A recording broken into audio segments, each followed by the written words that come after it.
Rain slicked the marble steps of the Rossi estate, and Isabella Rossi stood at the top of them in a dress that did not belong to her, feeling like a parcel that had been wrapped for someone else's Christmas. The gown was the colour of dried blood, chosen by her stepmother because it photographed well under chandeliers, and because Renata Rossi understood, with the cold precision of a jeweller weighing a stone, exactly how much a woman was worth when she was displayed correctly. Bella's dark hair had been pinned so tightly her scalp ached. Her feet, in borrowed heels a half-size too small, had gone numb an hour ago. None of it was for her comfort. None of it ever was. "Smile," Renata murmured beside her, not moving her painted lips. "You look like you're being led to slaughter." "I am," Bella thought.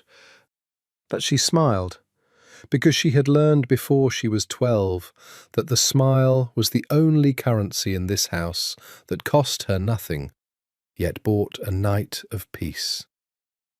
Below them, the ballroom of the Harrison Hotel glittered like the inside of a broken chandelier. Old money, new money, and the kind of money that never explained itself, moved between waiters carrying trays of champagne. Somewhere in that crowd was director Vincent Harrison, 53, balding, soft in the middle, and rich enough that the Rossi family had decided he would be the answer to everything they had ruined. The answer, specifically, was Bella. "Vincent has been asking about you," Renata went on. "He finds you refreshing." "Do you know what that means, Isabella? It means you have not yet opened your mouth long enough to disappoint him." "Keep it that way." "Yes, Renata. You will call him Mr. Harrison. You will laugh at what he says, and tonight, when the deal is signed, you will understand that you have finally, for once in your useless life, been worth something to this family." The words landed the way they always did, not as insults exactly, but as facts, delivered with the bored certainty of a woman reciting a grocery list. Bella had stopped bleeding from them years ago. Mostly. Her stepsister, Ottavia, appeared on Renata's other side, resplendent in emerald silk, her blonde hair loose and gleaming. Ottavia was 2 years older, twice as beautiful in the obvious way that men noticed from across rooms, and she had hated Bella since the day Bella's father had married Renata and brought his quiet, dark-eyed daughter into their lives like a stray he'd found in the rain. "She looks nervous," Ottavia said, smiling. "Doesn't she look nervous, Mother?" "She looks fine." "I just think—" Ottavia touched Bella's arm, a gesture that from a distance would read as sisterly and up close felt like a claw. "I want tonight to go perfectly, for the family. Don't you, Bella?" There was something in her stepsister's eyes that Bella didn't like, a brightness, a held breath. But then the string quartet swelled, and Vincent Harrison was crossing the floor toward them, with his hand already extended, and there was no more time to wonder. "Isabella." Harrison took her fingers, pressed his damp lips to her knuckles. His eyes travelled down the red dress and back up, with the frank ownership of a man inspecting a car he intended to buy. "You are even lovelier than your photographs." "Thank you, Mr. Harrison." "Vincent, please." He tucked her hand into the crook of his arm, as though it belonged there. "Come, let me introduce you to some very boring men who are about to become very useful to your family."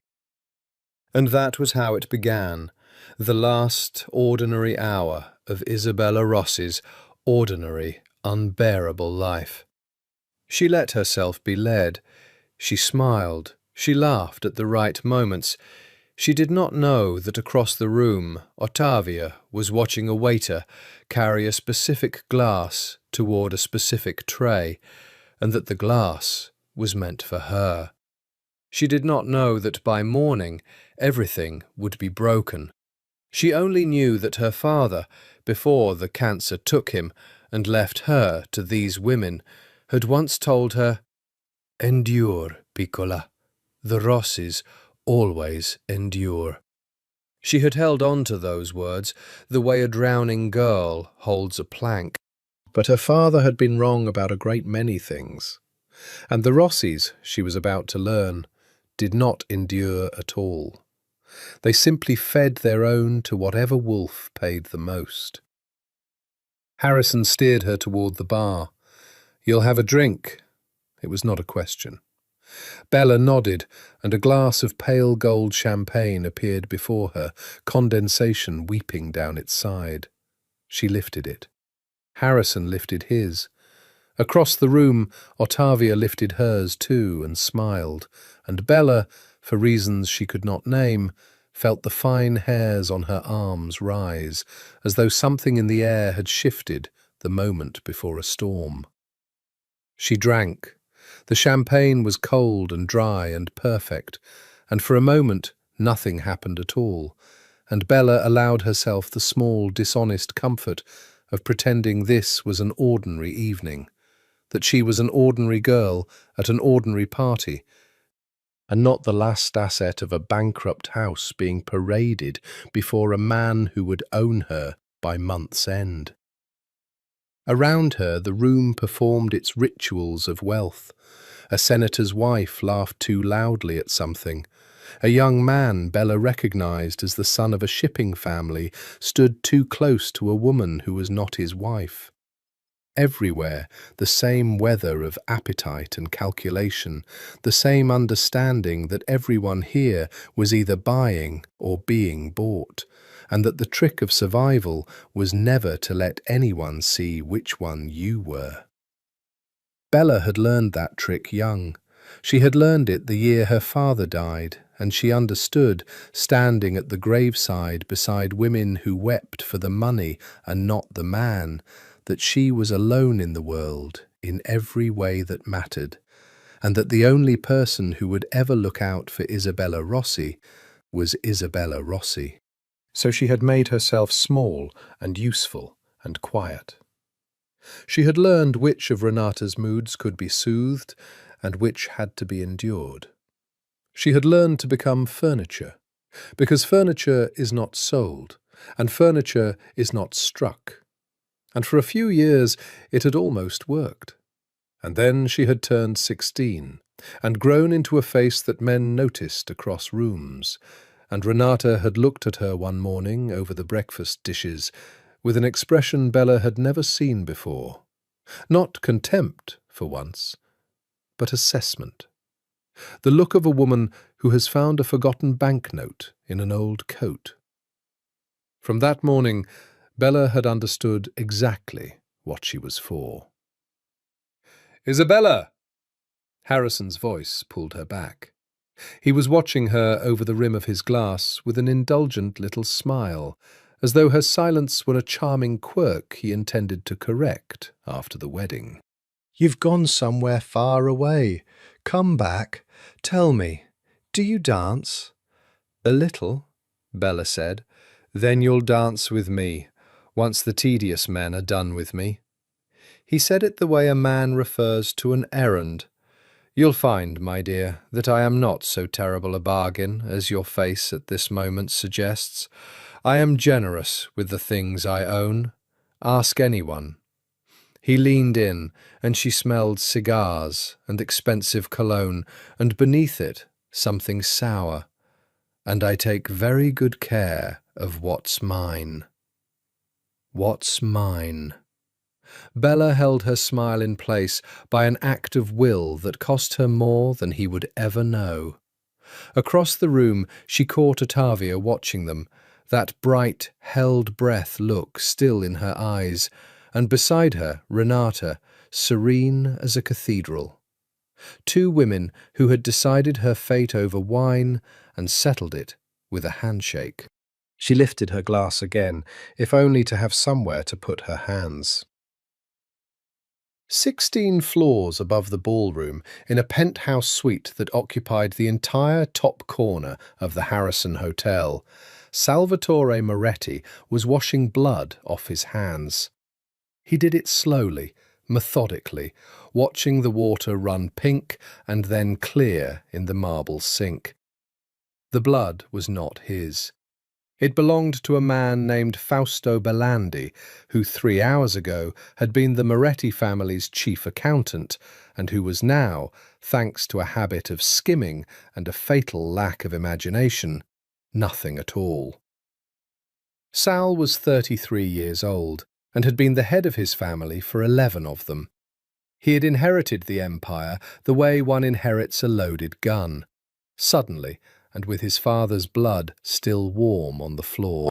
In 11 years he had doubled the family's holdings, buried 4 rivals, and earned a reputation across the American underworld as a man without warmth, without weakness, and, this was the part that amused him, when anything did, without appetite. They whispered about it. He knew they whispered. Salvatore Moretti, who had never been seen with a woman, not a mistress, not a wife, not a girl on his arm at any of the 1,000 functions where men like him displayed beautiful women like watches. The rumours had grown their own mythology. He was impotent, they said. He was sterile. He was carved from the same cold stone as the saints in his mother's old church, incapable of the thing that made other men weak. Let them talk. The rumours were useful. A man with no desires had no leverage points, no soft places where a knife could go in. The truth was uglier, and Sal had spent 2 decades making sure no one alive knew it. He dried his hands and looked at himself in the mirror, the dark hair going silver at one temple, the jaw that had been broken once and set slightly wrong, the eyes his enemies called dead and his few friends called tired. He had drunk half a bottle of Amarone since Fausto's body had been carried out through the service elevator, and the room had begun, pleasantly, to blur at its edges. His lieutenant, Enzo, knocked and entered without waiting. "It's done. Cleaned up. The family thinks he flew to Zurich." "Good. You should come down. Harrison's throwing his circus. Half the East Coast is here. It looks strange, you not showing your face." "I don't care how it looks." "I know you don't." Enzo hesitated. He was the only man on earth who dared to hesitate in front of Sal Moretti. They had grown up together, bled together. "You've been up here alone every night this week, Sal, drinking. That thing with Fausto was necessary." "I didn't say it wasn't." Enzo set a glass down on the sideboard. "Get some sleep. I've put men on the floor and the elevator. Nobody comes up who shouldn't." When he was gone, Sal poured the last of the wine and carried it to the wall of glass that made up the western face of the penthouse. The city bled light beneath him.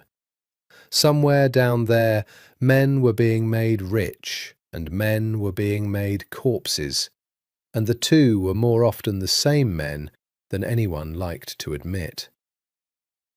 He was so tired. Not of the killing. He had made a private peace with that long ago. He was tired of the aloneness, though he would have cut out his own tongue before saying the word aloud. Tired of the 22 years he had spent unable to let a woman close enough to touch him without the old horror rising in his throat like bile. The therapists his consigliere had quietly arranged back when Sal was young enough to think it could be fixed had used clinical words: trauma-conditioned aversion, gynophobic response. They had not helped. Nothing had helped. The last time a woman had put her hand on his chest, a beautiful, willing woman in a hotel not unlike this one, he had frozen so completely he'd thought he was dying, and then he had left her there and never tried again. He had made his peace with that too, or told himself he had. The wine was warm and dark, and it made the memory of his mother's perfume rise up unbidden. Jasmine and something bitter underneath, and Sal shut his eyes against it. He would not think of her tonight. He would not think of the blue room, or the sounds through the wall, or what his father had done when he found out, or the small closed casket that had been too light when the men carried it. He drank. The room turned soft. He crossed to the enormous bed without undressing, and lay across it in the dark, and for once, blessedly, sleep came fast. He did not lock the door. Why would he? Enzo's men were on the elevator. Nobody came up who shouldn't. 16 floors below, a girl in a red dress was beginning, very slowly, to feel her skin catch fire. The first thing Bella noticed was the heat. It started in her chest, a warmth like the champagne had gone straight to her heart instead of her head, and then it spread, down her arms, into her belly, lower, until her whole body felt as though it had been dipped in something molten. Her thoughts turned slippery. The ballroom's lights doubled and swam. When Harrison said something to her, she heard the shape of the words but not their meaning, and she realized with a distant, floating alarm that she could not remember how many times she had answered him with a laugh. "You're flushed," Harrison said, and his voice had changed, lower, hungrier. His hand found the small of her back. "Perhaps you need some air, or perhaps—" His fingers pressed, somewhere quieter. Something was wrong. Bella knew it, the way an animal knows the ground has begun to shake before the humans feel it. Her heart slammed. Her breath came short. The heat was not champagne. She had felt tipsy before, and this was not that. This was her own body turning traitor, some chemical alchemy roaring through her blood, making her want to press herself against the nearest wall, the nearest anything, and weep. Drugged. The word surfaced through the fog. Someone drugged me.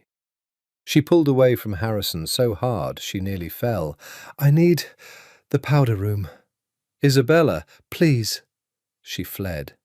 Through the crowd, past the string quartet, past a blur of tuxedos and diamonds, until she found a corridor, and then an elevator, and she stabbed at buttons with a shaking hand, needing only to be alone, to be somewhere the fire could burn itself out without 100 eyes watching her come apart.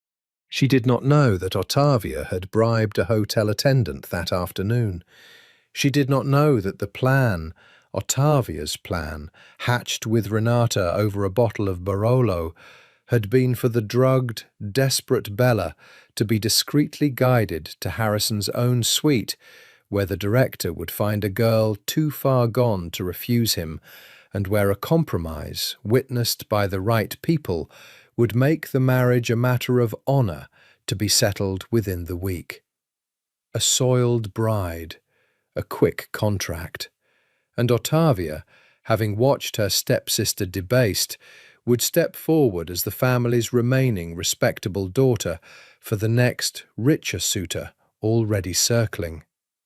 She did not know that the bribed attendant, seeing a girl in red staggering toward the elevators exactly as promised, had pressed the key card to the reader and murmured a floor and a suite number, and that in the noise and the chaos he had transposed 2 digits, or been given them wrong, or simply not cared, because the money was already in his pocket.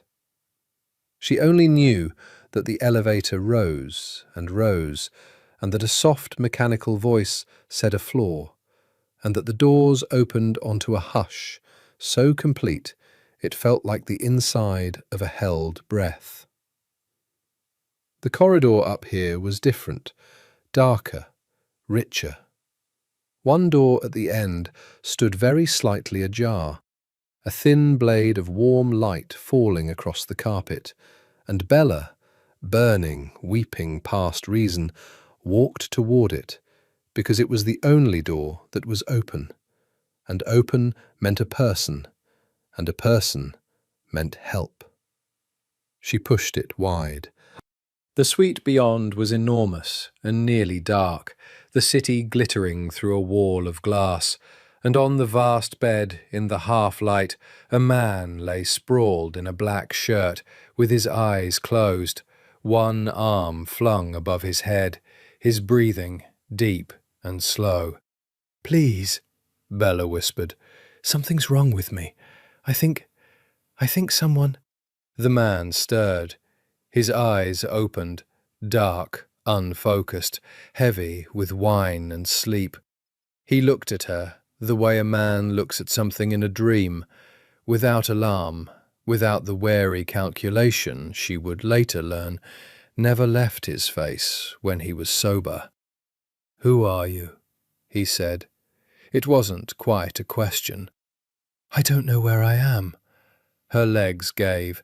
She caught herself on the edge of the bed, and the moment her hand touched the mattress, the heat surged so violently she made a sound she didn't recognize as her own.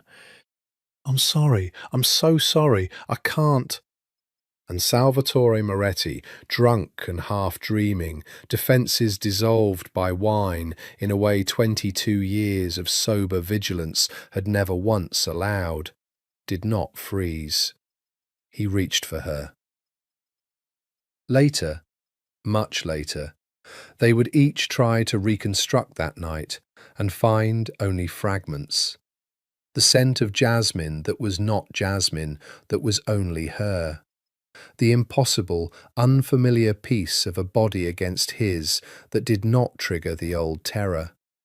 The desperate, drug-bright need in her that met something starved in him and, for one night only, in the dark, with neither of them fully themselves, made a kind of sense no daylight would ever explain. They did not speak of who they were. They did not know. And when the grey light came, Bella woke first. Consciousness returned to Bella in pieces, and each piece was worse than the last. First, warmth. A heavy arm across her waist, a wall of male heat against her back, the slow tide of another person's breathing. For one confused, drifting moment it was not unpleasant. It was, in fact, the safest she had felt in years, and that feeling alone should have terrified her. Then, memory. The champagne, the fire in her blood, the elevator, the open door, the stranger's dark eyes. The night itself, returning in fragments so vivid, her face flooded with heat all over again. The things she had done, the things she had wanted, the low, broken sounds the man had made against her throat, as though he had forgotten how. Then, horror. Bella's eyes flew open. Grey dawn filled the enormous room.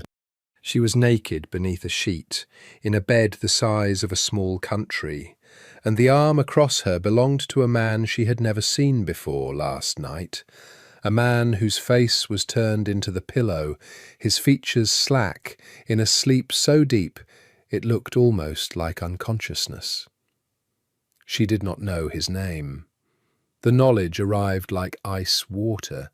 She had spent the night, she had lost her virginity, to a stranger, in the wrong room, while drugged out of her mind.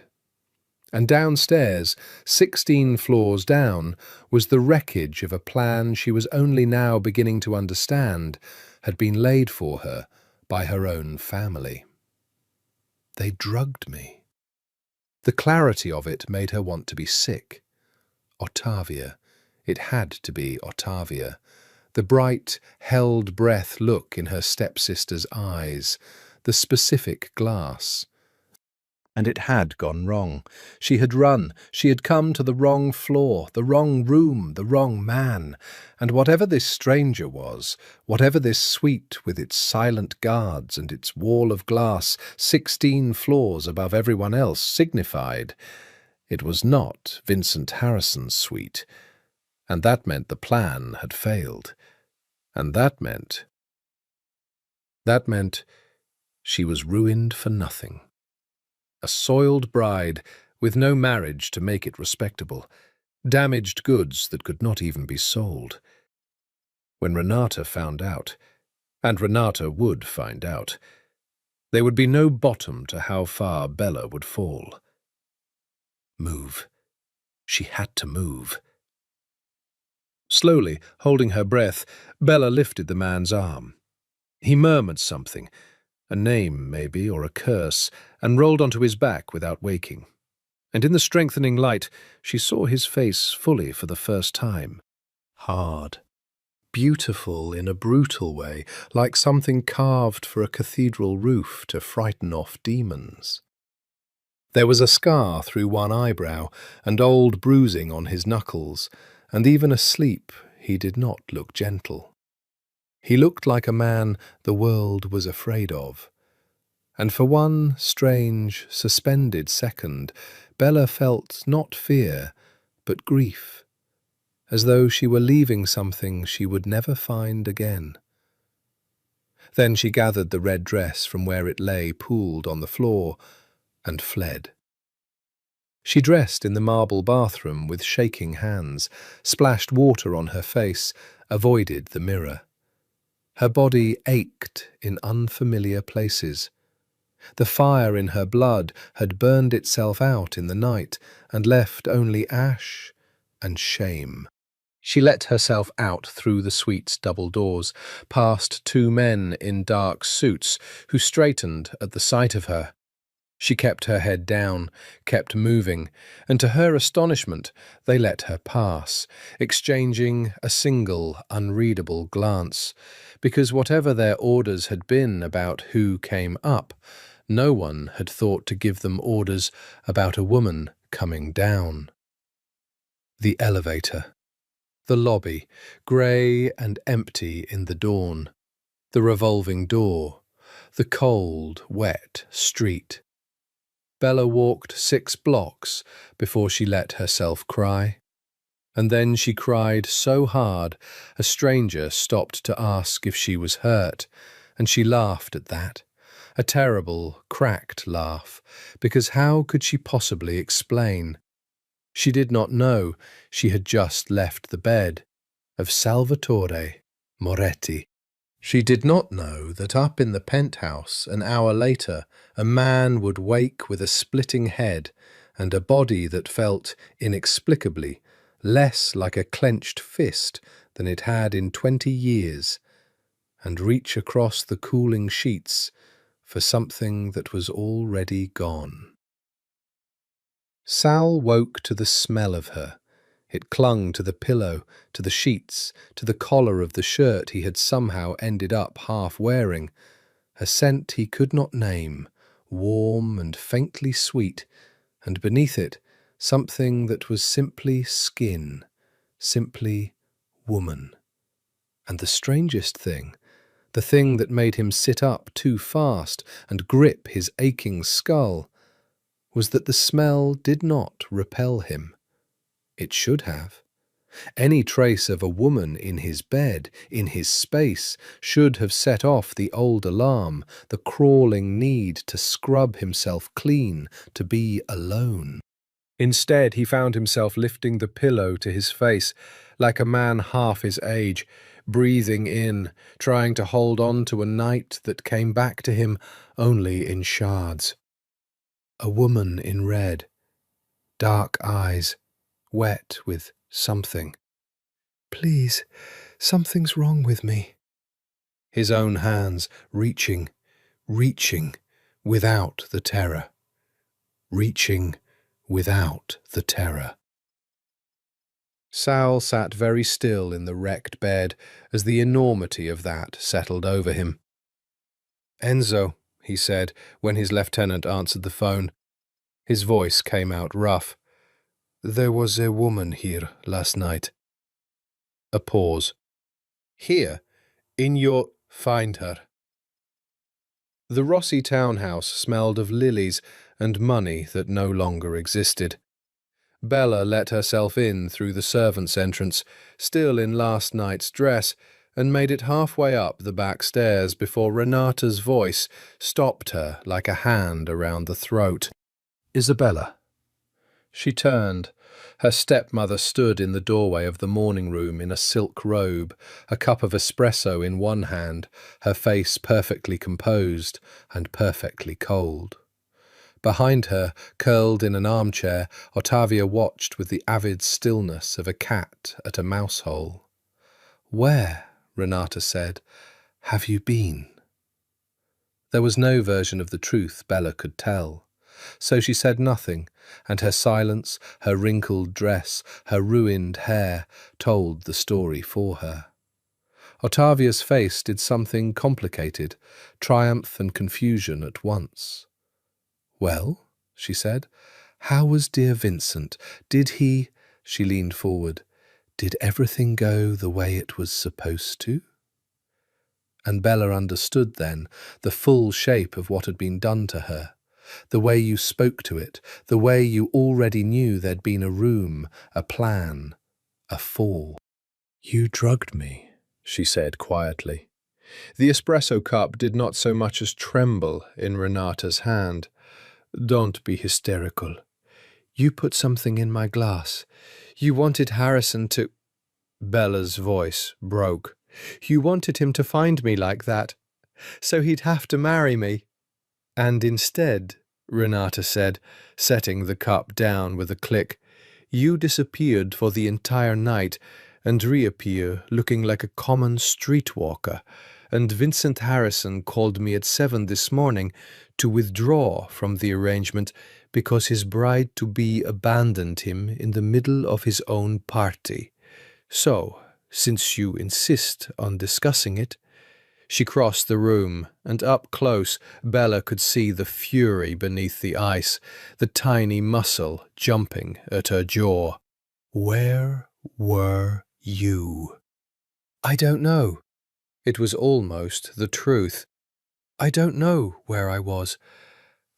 I don't know who—" She stopped. Something flickered in Renata's eyes. "Who?" she repeated softly. "Who, Isabella?"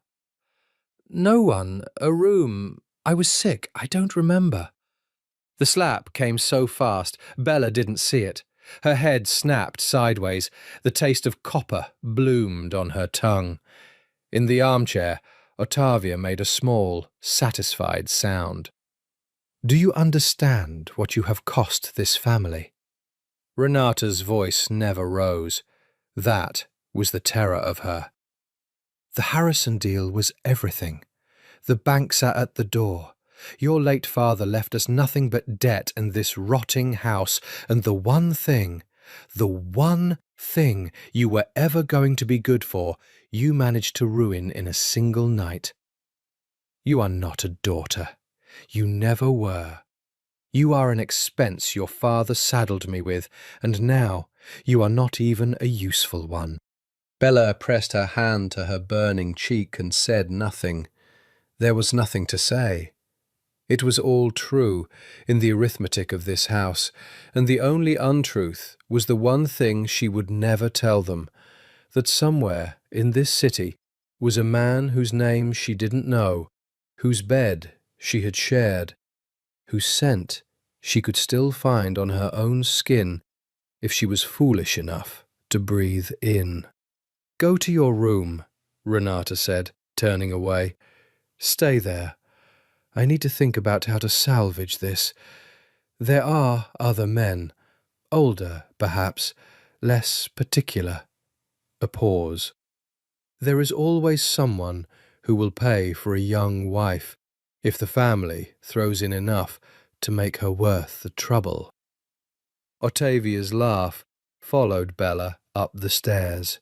In her small, cold room at the top of the house, the servants' room, really, the one she'd been given when Octavia decided the good bedroom should be a dressing room, Bella sat on the narrow bed and shook.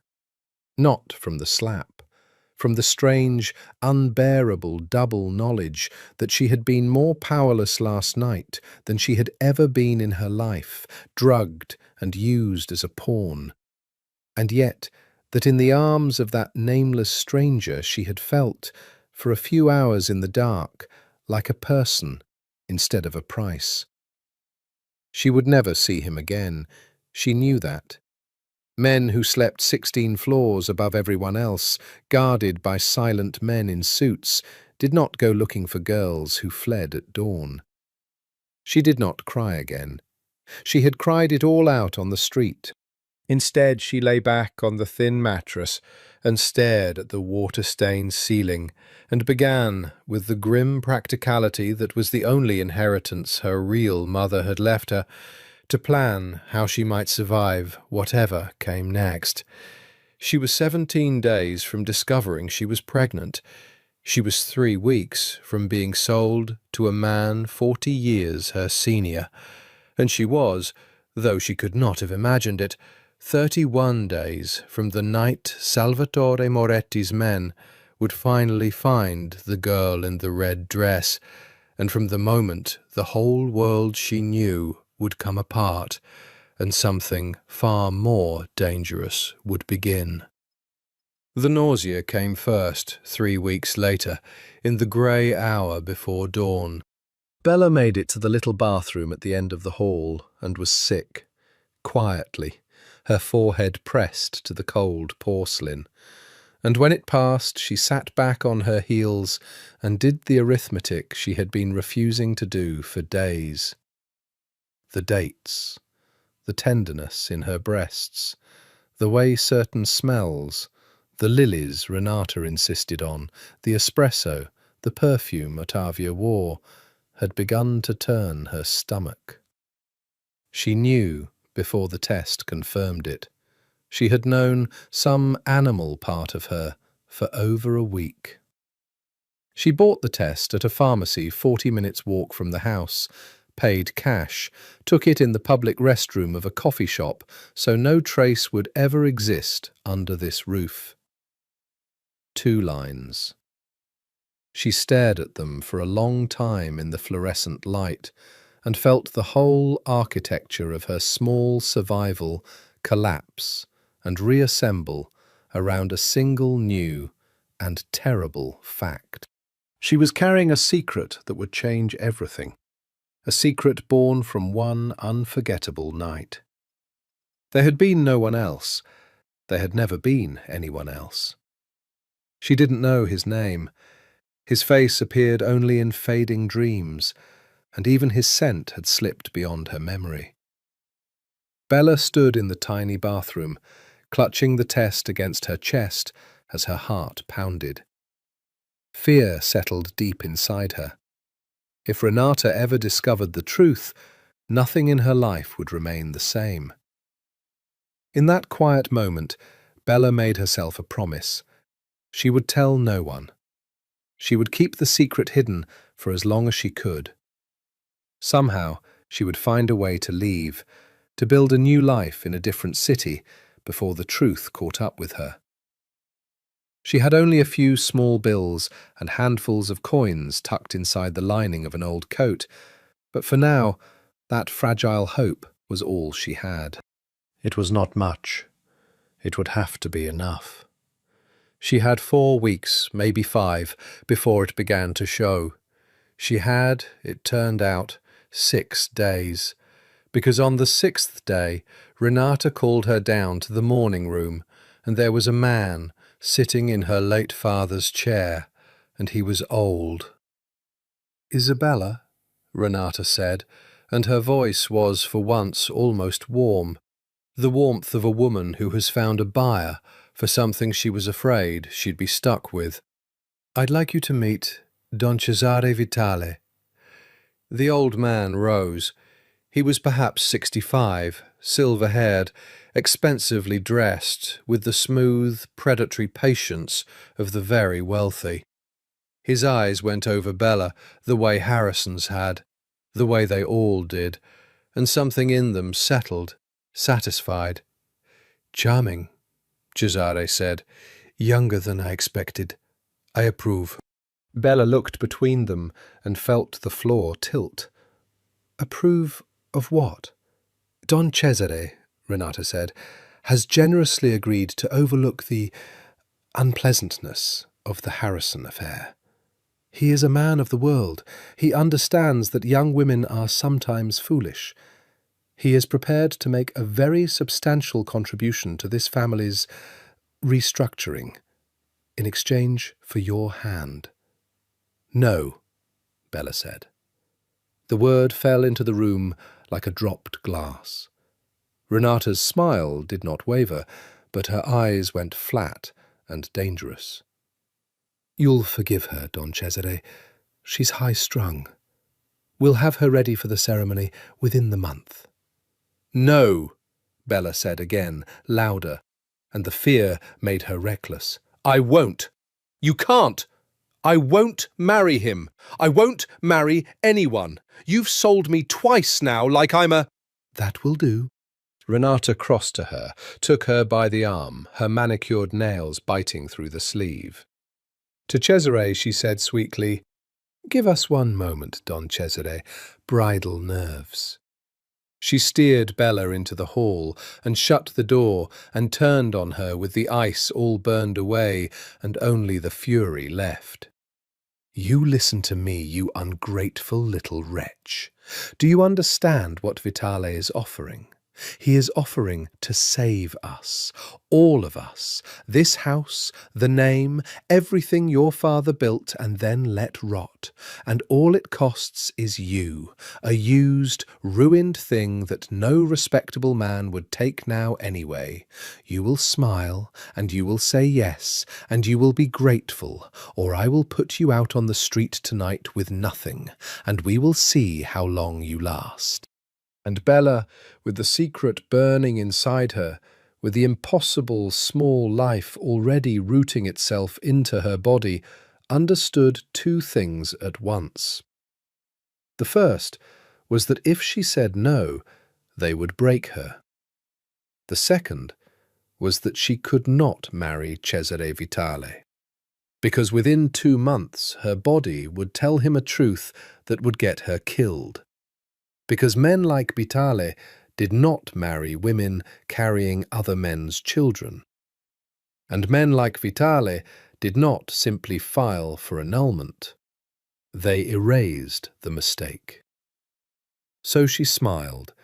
She went back into the morning room and she smiled at the old man, and she said the words, and she watched Renata's shoulders come down in relief and Cesare's mouth curve in satisfaction, and inside she was already gone, already at the bus station, already 3 cities away with a new life growing under a new name. She would run before the wedding. She had 2 weeks. That night, alone in the servants' room at the top of the house, Bella took out the small folded map of the country she'd torn from an old atlas in her father's abandoned study and spread it on her knees in the dark. She traced the coast with one finger. There were towns out there where no one knew the name Rossi, where a girl could wait tables or clean rooms or do whatever needed doing, where she could grow round and heavy and give birth under a name she chose herself and raise a child who would never once be told it was worth only what it could be sold for. It was a fragile, foolish plan. She knew that. She had no references, no papers that mattered, barely enough money to last a month. But it was hers, and it was the first thing in her whole life that had ever been entirely, absolutely hers. And she held on to it, the way she'd once held on to her father's advice, the advice that had turned out to be a lie, because the Rossis did not endure, They only fed their own to wolves. She put a hand on her stomach, still flat, still secret. "Not you," she whispered. "Nobody's going to sell you. Nobody's going to look at you like inventory. I promise you that, whatever it costs me." She would not get her 2 weeks. She would not get one. Sal Moretti did not sleep well anymore, and it was a woman's fault, which was almost funny given his reputation. 31 days. 31 days of a scent he couldn't name, and a memory he couldn't complete, and a fury, growing colder and harder by the week, that Enzo had failed to find her. She used the service stairs, Enzo said again, for perhaps the 5th time, standing in the penthouse office with the resigned patience of a man who has delivered bad news to Salvatore Moretti before and survived it. No name at the desk. The suite was booked under the family account, so there's no guest registry. The hotel cameras on your floor were down for maintenance that night. Harrison's people scheduled it. It's in their logs. Nothing suspicious. She's a ghost, Sal. A girl in a red dress who came up, spent the night, and walked out. It happens. It does not happen. Sal's voice was very quiet. Not to me, you know that. Enzo did know that. He had known Sal since they were boys. He knew, in broad strokes, if not in detail, the shape of the thing that had haunted his friend since childhood, the reason there had never been women, the reason Sal Moretti's bed had been a monk's cell for 2 decades. And Enzo had noticed, though he would never say so, that his friend had been different this past month. Restless, almost alive, angry in a way that had heat in it instead of just ice. "I don't understand why this one," Enzo said carefully. "You could have any—" "I don't want any." Sal turned from the window. "I want to know who she was. I need to know." He didn't say the rest. That for one night, with her, the thing that had ruled his whole life had simply let go of his throat, and that he needed to understand why, the way a man who has been blind his whole life and seen light for 1 hour needs to understand what happened before the dark comes back for good. Widen it. The party had a guest list. Harrison invited half the East Coast, every family, every associate, every social climber's daughter. Cross it against unmarried women, right age, dark hair, and find out who was drugged. Enzo blinked. Who was? She said something was wrong with her. She could barely stand. It wasn't drink. I know drink. Sal's jaw tightened. Somebody put something in her, which means somebody had a reason to. Find the reason, and you find the girl. It took Enzo 11 days, and when he finally came back, it was with a thin file and a strange expression. "Rossi," he said, setting the folder on Sal's desk. "The old Rossi family. You know them. They're finished, drowning in debt. There was a plan at the Harrison party. Our people talked to a bartender who talked to a hotel attendant who suddenly got money he can't explain. The younger Rossi daughter was supposed to be compromised in Harrison's suite to force a marriage that would have bailed the family out. Aphrodisiac in her drink." Enzo paused. The stepmother and the older daughter set it up, but it went wrong. The girl ran, never made it to Harrison's room. Sal had gone very still. The younger daughter, her name? Isabella. Isabella Rossi, 19. No, they lie about the age. She's younger. Enzo slid a photograph across the desk. This is her. And Salvatore Moretti looked down at a girl with dark eyes and dark hair, a girl he had held in the dark for one impossible night, and felt something turn over in his chest that he had thought died with his mother. "There's more," Enzo said, and his voice had changed. "Sal, they've sold her again. To Cesare Vitale. Old man, old family. The kind that makes problems disappear. The wedding's set." He checked the file. 9 days from now. For a long moment, Sal did not move or speak. Outside the wall of glass, the city burned with light, indifferent, and somewhere in it was a girl who had walked out of his bed and into a nightmare, and who did not know, could not know, that the stranger she'd fled was the most dangerous man in the city, and that he had just decided, with the cold and total certainty that had made him what he was, that Cesare Vitale was never going to see his wedding day. "Find out where they're keeping her," Sal said. "And Enzo." He looked up, and Enzo took an involuntary step back from what was in his eyes. "If they've hurt her, if anyone has laid one hand on her—" He didn't finish. He didn't need to. "I'll find her," Enzo said.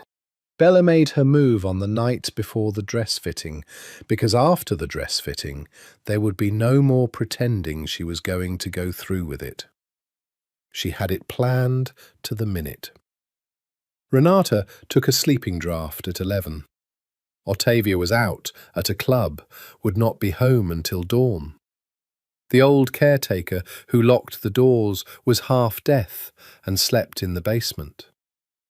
Bella would go out the kitchen window that didn't latch properly, over the garden wall where the trellis made a ladder, and from there 4 blocks to the bus station, where a night coach left for the coast at 12:40, and where, with the money sewn into her coat, she could disappear into the enormous, anonymous country beyond this rotting house forever.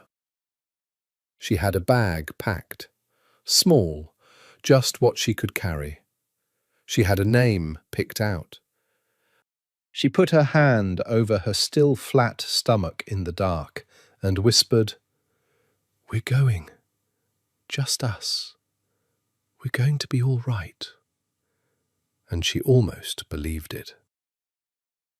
At 11:20 she climbed out the kitchen window into the cold night air, and she had one foot on the trellis when the floodlights came on.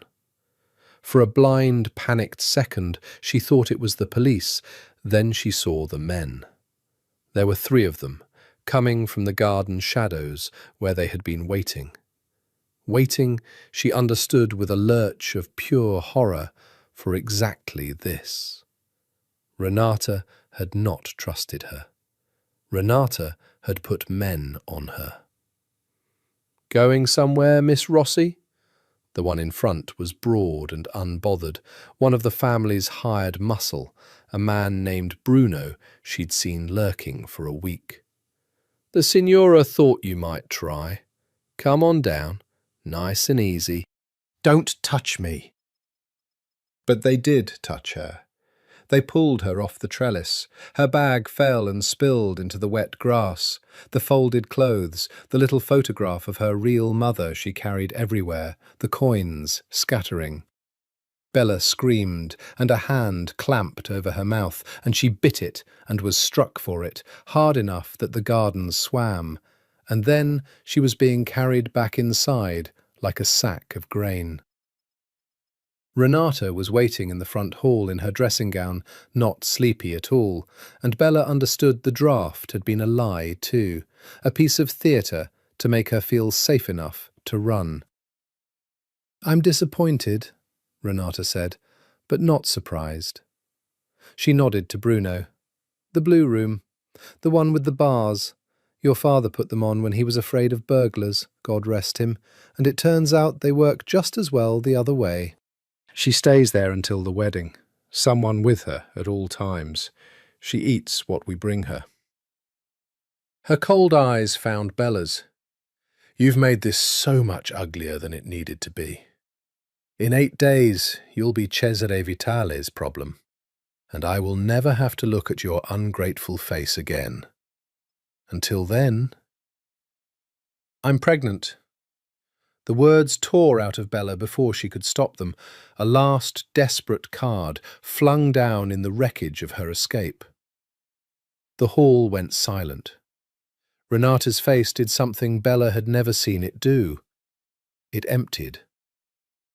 What did you say? I'm pregnant. Bella was crying now, shaking in the grip of the men. From that night, the Harrison party, you drugged me and I ended up. I'm carrying his child. Vitale can't marry me. You can't sell me. When he finds out, he'll kill me. You know he will. So you have to let me. The slap, this time, knocked her to the floor. Whose? Renata hissed, crouching over her, all pretense of ice gone. Whose child? Harrison's? Some stranger's? You've been carrying this filth under my roof, and you were going to let Cesare. Do you have any idea? She stood abruptly, pressing her hands to her temples, and Bella watched a dozen calculations race behind her stepmother's eyes. Then, terribly, Renata grew calm again. It changes nothing. We move the wedding up. 4 days. We get you to the altar and into his bed before there's anything to see. And then, whatever it is, it's his, isn't it? A honeymoon child. Men like Vitale want an heir more than anything. He'll never question it. She looked down at Bella with something worse than hatred, with the flat appraisal of a woman looking at inventory. Clean her up. Blue room, and for God's sake, don't let her fall down any stairs. That baby just became the most valuable thing about her. They dragged Bella up to the blue room, her father's old study with its wrought iron bars on the windows, and locked her in. And she lay on the narrow cot in the dark, with her arms wrapped around the child no one would let her protect. And for the first time since that night, she thought of the stranger not with shame, but with a wild, hopeless longing. If you were real, she thought at the man whose name she didn't know, if you were anything at all, now would be the time. 4 floors below and half a city away, Salvatore Moretti was pulling on his gloves. They came at 3 a.m, when even a guarded house sleeps. Bella woke to sound, not the sound she expected, not shouting, but a strange, spreading quiet, the quiet of a household being unmade, room by room.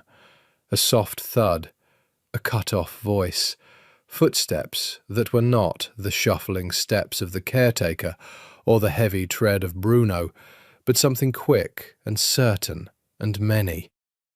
She sat up on the cot, heart hammering, and pressed herself into the corner. The lock on the blue room door was not picked. It was simply destroyed. One blow, the frame splintering, and then the door swung open onto the hall, and a man filled the doorway with the light behind him so she could not see his face. Only his shape, tall and broad and still, and the 2 men behind him with guns held low and easy. Bella's breath stopped. Isabella Rossi. The man's voice was low, rough, and something in it reached into her chest and closed around her heart, because she knew it.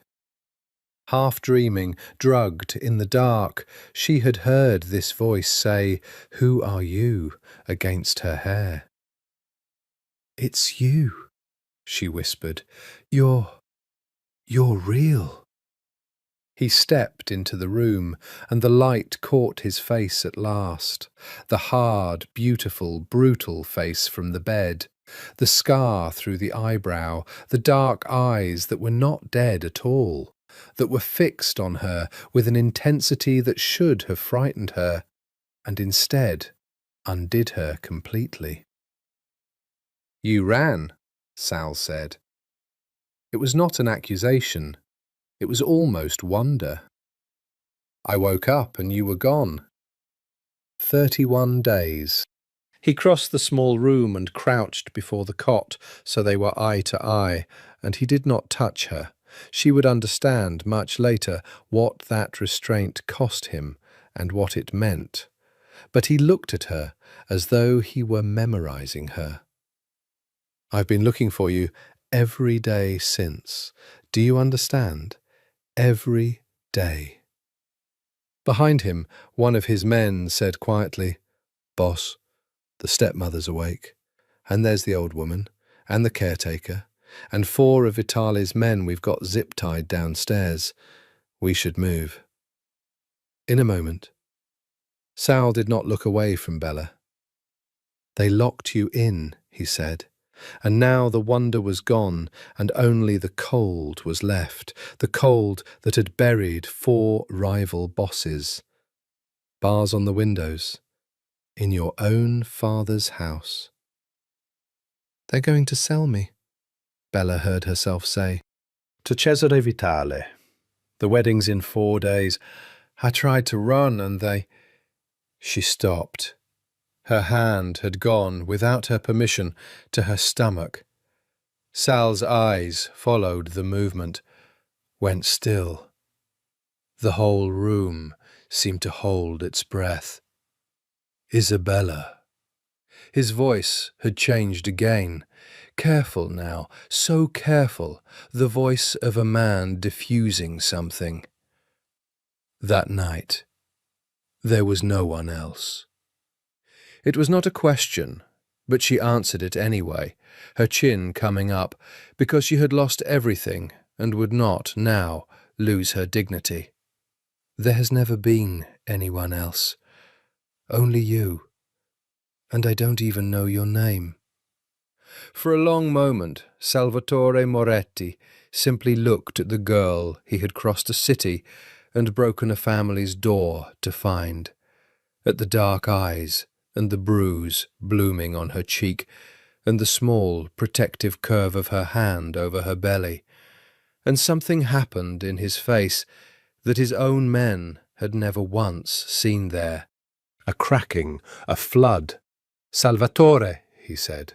"My name is Salvatore Moretti."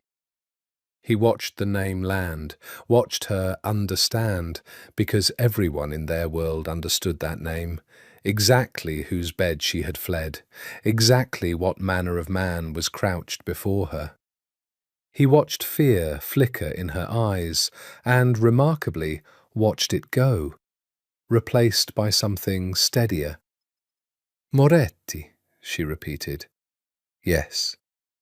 "They said you couldn't—" She stopped, colouring. "There are things people say about you." "I know what they say." A ghost of something that was almost a smile. "They're wrong. You're the proof they're wrong." He stood, and now he did offer his hand, palm up, an invitation and not a command. "You're carrying my child, Isabella, which means you are the only thing in this world that matters to me, and I am not leaving you in a room with bars on the windows for 1 more minute. Come with me. No one will ever touch you again. I give you my word, and I have never, in my life, broken it." Downstairs, Renata's voice rose in outrage, cut short by the flat calm of one of Sal's men. Bella looked at the offered hand, the bruised knuckles, the black glove, and thought of every hand that had ever been raised against her in this house. And then she put her hand in his. His fingers closed around hers, warm and sure, and he drew her up off the cot and behind him, shielding her with his own body as they went out into the hall. And Bella Rossi walked out of her father's rotting house on the arm of the most dangerous man in the city, and did not look back. Renata was standing in the front hall in her dressing gown, flanked by two of Sal's men, her face a mask of fury and dawning terror as she finally understood who had come into her house in the dark. "Moretti," she breathed, and then, recovering, drawing herself up, "This is an outrage. You break into my home, you assault my staff, You cannot simply take her. She is promised. There are contracts. Don Cesare Vitale will—" "Cesare Vitale," Sal said, "will do nothing." He kept Bella behind him, one hand at the small of her back, and his voice was almost pleasant, which was somehow the most frightening thing of all. "I spoke with Cesare an hour ago. He has withdrawn from the arrangement. He sends his regrets. He was very accommodating, once certain facts were explained to him." He tilted his head. "You understand, Signora, that the girl you were about to sell to him is carrying my child, my heir. Did you know that?" The blood drained from Renata's face. On the stairs, where she had appeared in a silk robe with her blonde hair tumbled, Octavia went white. That's not possible," Renata stammered. "It's entirely possible. In fact, it's certain." Sal took one step toward her, and she flinched back. "You drugged this girl, your own daughter, stepdaughter, and you plan to hand her and my child to Cesare Vitale, a man who would have cut the truth out of her the moment he learned it. You put bars on her window. You struck her." His gaze went deliberately to the bruise on Bella's cheek, and his voice dropped so low it was barely sound. "I want you to understand something, Renata Rossi. From this moment, Isabella is under my protection. She belongs to the Moretti family. If you or your daughter or any man you hire ever comes within sight of her again, I will not send men in the night to frighten you. I will take everything. This house, your accounts, the little you have left, and the name you're so desperate to save. I will make the Rossi name a thing people spit. Do you believe me?" Renata's mouth opened and closed. She believed him. Everyone always believed Salvatore Moretti. Good. He turned away from her as though she had ceased to exist, which, in every way that mattered, she just had. To Bella, gently. "Is there anything here you want? Anything of yours?" Bella thought of the little photograph of her real mother, spilled into the wet grass of the garden and left behind in the ruin of her escape. Her throat tightened. "There was a picture in the garden, my mother's." "Marco?" Sal didn't raise his voice. One of his men melted out the door and returned 2 minutes later with the small, water-stained photograph, carrying it as carefully as if it were made of glass, and put it into Bella's hands. She held it to her chest, and, absurdly, that was the thing that finally made her cry. Not the terror or the rescue, but the small kindness of a killer's man wiping mud off her mother's face. "Anything else?" Sal asked. She shook her head. "There's nothing else here that's mine." "Then we're done." He looked once more at Renata, at Ottavia frozen on the stairs, and Bella saw him file them away. Not forgotten, she understood. Filed. For later. "Enjoy your wedding that won't happen, Signora. Enjoy explaining to your creditors why the Vitale money isn't coming." A thin, cold smile. "Endure. Isn't that the Rossi motto? Let's see how you endure." And then his hand was warm at her back again, steering her out into the night, where 3 black cars waited with their engines running and their headlights off, and men in dark suits stood at the doors like an honor guard.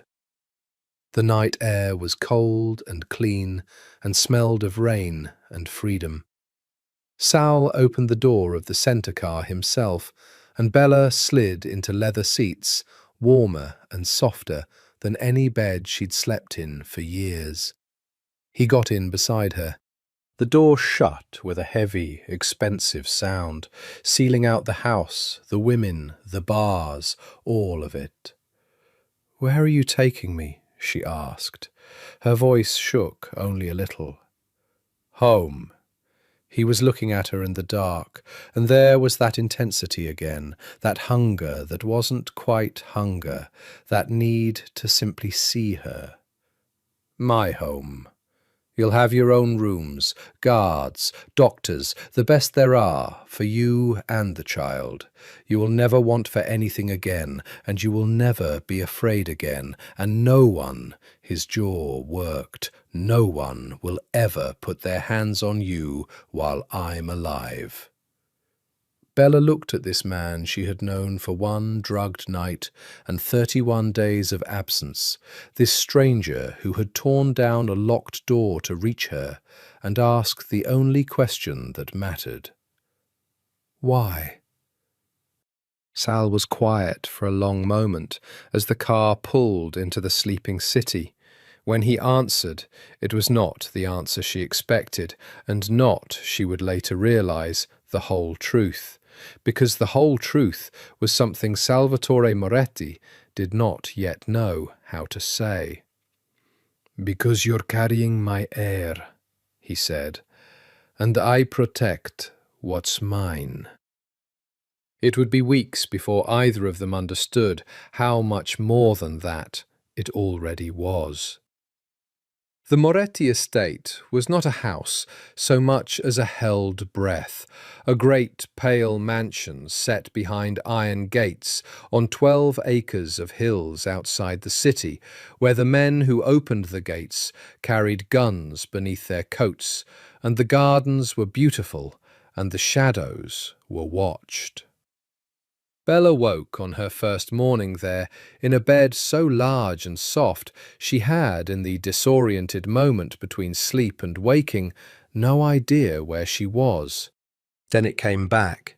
The broken door, the cars, the long silent drive, Sal handing her over at the top of a grand staircase to a stern grey-haired woman named Graziella, who was, apparently, the housekeeper, and who had looked Bella up and down and pronounced, "You need soup and sleep, in that order," before steering her to these rooms and leaving her to collapse. Now sunlight streamed through tall windows. There were fresh clothes laid out, soft, expensive, in her size, which meant someone had measured her while she slept, or simply known. There was a tray by the bed with tea and dry toast, the exact things a nauseated pregnant woman could keep down, which meant someone had thought about that too. Bella lay very still and tried to understand a world in which people thought about what she needed. She found Sal in a glass-walled room off the terrace, drinking black coffee and reading something on a tablet, and he rose when she came in. Actually rose, the way men in old films did, and the small courtesy left her strangely off balance. "You slept," he said. "Good. The doctor comes at 11. She's the best obstetrician in the state, and she's discreet, which matters more in our world than you'd think." He gestured to a chair, and she sat, and he did not sit close to her, she noticed. He kept a careful, deliberate distance, and there was something studied about it, something that was not indifference.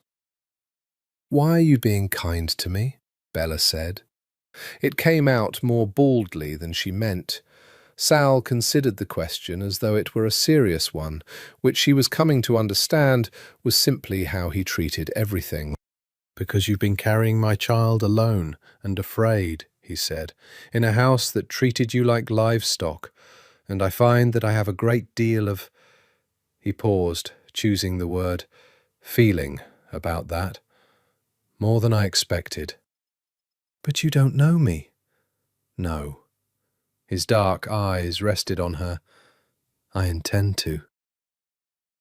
The doctor came. There was an ultrasound, a small grey flicker of a heartbeat on a screen, and Bella watched Sal Moretti, head of the Moretti family, breaker of doors, the man whose name made grown men go quiet, stare at that flickering image with an expression of such naked wonder that she had to look away, because it felt like watching something private. "It's real," he said quietly, to no one. "Very real," the doctor confirmed, smiling. "About 9 weeks. Healthy? Mother's a little underweight and anemic. We'll fix that. Otherwise, perfect." When the doctor had gone, Sal walked Bella back through the great house, and she asked the question that had been forming since she woke. "You said there are things people say about you, that you can't, that you're sterile, impotent." He said the words without flinching. "Yes, that's the story." "But it's not true." They had stopped in a long gallery hung with dark, old portraits, Moretti ancestors, hard-faced men and veiled women, and one covered canvas at the end, draped in black cloth, that Bella's eye kept returning to. "It's not that it isn't true," Sal said slowly, and this was the first time she saw him choose his words not to conceal, but to confess. "It's that it was true, in a way, for a very long time. There have been no women, Isabella, not because I couldn't, because I couldn't bear to. There's a thing in me, since I was a child.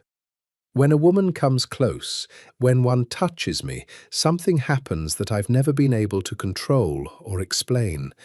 Fear, revulsion, a kind of drowning. I've lived my whole adult life as a monk, and I let the world believe the ugly story because the true one is a weakness, and men like me cannot afford weaknesses." Bella stared at him. "But that night—" "That night I was drunk, truly drunk, for the first time in years, because I'd done something that afternoon that I needed to drown." His eyes met hers. "And you came through my door, burning up and frightened and asking for help, and I reached for you, and the thing that has ruled my whole life, it wasn't there. For the first time since I was 11 years old, a woman touched me, and I felt no terror. Only you." He said it plainly, but she could see what it cost. "I have spent 31 days trying to understand why. And I think part of me tore that door down last night, not only for the child. I think part of me needed to know you were real, that the 1 hour I've been free in 20 years wasn't a thing I dreamed." The covered canvas at the end of the gallery seemed to pulse in Bella's vision. "What happened to you?" she asked softly, "when you were 11? Sal followed her gaze to the black-draped painting, and his face closed like a door. "Not today," he said, "but someday. I'll tell you someday." And it was, she realized, the most intimate promise he could have made. The days folded into weeks, and the great pale house that had felt like a gilded prison began, without Bella quite noticing when, to feel like something else. Sal was gone often. The business of the family was ceaseless and dark, and she asked no questions about it, understanding by instinct that there were rooms in his life She should not enter. But he came home. That was the thing she could not get over. Every night, however late, he came home, and he would find her wherever she was. In the library, she'd claimed, in the kitchen where Graziella was teaching her to cook the heavy Sicilian dishes of Sal's childhood, on the terrace, watching the lights of the distant city, and he would sit near her, always at that careful distance, and they would talk. She learned him slowly, the way you learn a language. She learned that he read voraciously and secretly philosophy and history, and was embarrassed by it. That he had a dry, unexpected humour that surfaced only when he was tired. That he had loved his father and feared him in equal measure, and that his father was dead by a rival's hand, and Sal had avenged him within the year, and taken the family at 22 with the blood barely dry. That he had no friends except Enzo, whom he loved like a brother and would die for. That he was, beneath the ice and the danger, one of the loneliest people she had ever met. He learned her, too. He learned that she was not, as her family had reduced her to, a timid thing, that there was steel in her, forged in years of surviving Renata, and that she said exactly what she thought when she trusted the person she was saying it to. He learnt that she sang under her breath when she cooked, old songs her real mother had taught her before she died. He learnt that she was fiercely, ferociously already in love with the child inside her, that she talked to it, made it promises, and that she had made those same promises alone in a locked room, certain no one would ever help her keep them. He learnt that she wasn't afraid of him, and that undid him more than anything. "You should be," he told her one night on the terrace when she'd said as much. "Everyone is." "I've been afraid my whole life," Bella said. Wrapping her hands around a mug of the tea he now kept stocked because he'd noticed she liked it. "Of Renata, of Ottavia, of what they'd do, what they'd sell me for, whether I'd wake up in a marriage to a stranger. Real fear, the kind that lives in your stomach for years." She looked at him. "You're the first person in a long time who's made me feel like I don't have to be afraid.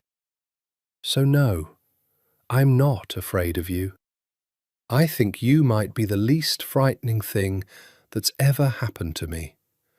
Which I understand is absurd, given—" She gestured vaguely at the guarded grounds, the men in the shadows. "All of this." Something moved in Sal's face. He was quiet for a long moment. Then, slowly, deliberately, watching her the whole time as though he were approaching a fire, he reached across the small distance between their chairs and put his hand over hers where it rested on the arm of her chair. It was the first time he had touched her, sober, since the night that made the child. Bella went very still. She understood, without being told, that this was enormous, that this small, warm weight of his hand over hers was a man reaching across 22 years of terror. She did not move. She barely breathed. She let him keep his hand there, and she turned her own hand over, slowly, until their palms met, and she laced her fingers loosely through his. Sal's breath came out unsteady. "Anything?" she asked softly. "The fear?" "No." His voice was rough. "Nothing. Only—" He looked at their joined hands as though he'd never seen anything like it. Only you. They sat like that for a long time, not speaking, while the city glittered far below and the guards paced the invisible perimeter, and something that had been broken in a boy for 2 decades began, very quietly, to knit itself back together in the dark. Later, walking her to her rooms, he stopped at her door. He did not come in, but he lifted her hand and pressed his mouth to her knuckles. The same gesture Harrison had made in the ballroom a lifetime ago. And it had been a claiming then, a possession. And now it was something entirely different, tentative and reverent and asking. "Good night, Isabella." "Bella," she said. "My friends call me Bella." Called. I didn't have many. A small smile. "You can." "Bella." He said it like he was tasting it. "Good night, Bella." She lay awake a long time after, her hand still warm where his mouth had been, and understood, with a mix of terror and wonder, that she was falling in love with Salvatore Moretti, and that, impossibly, he might be falling too.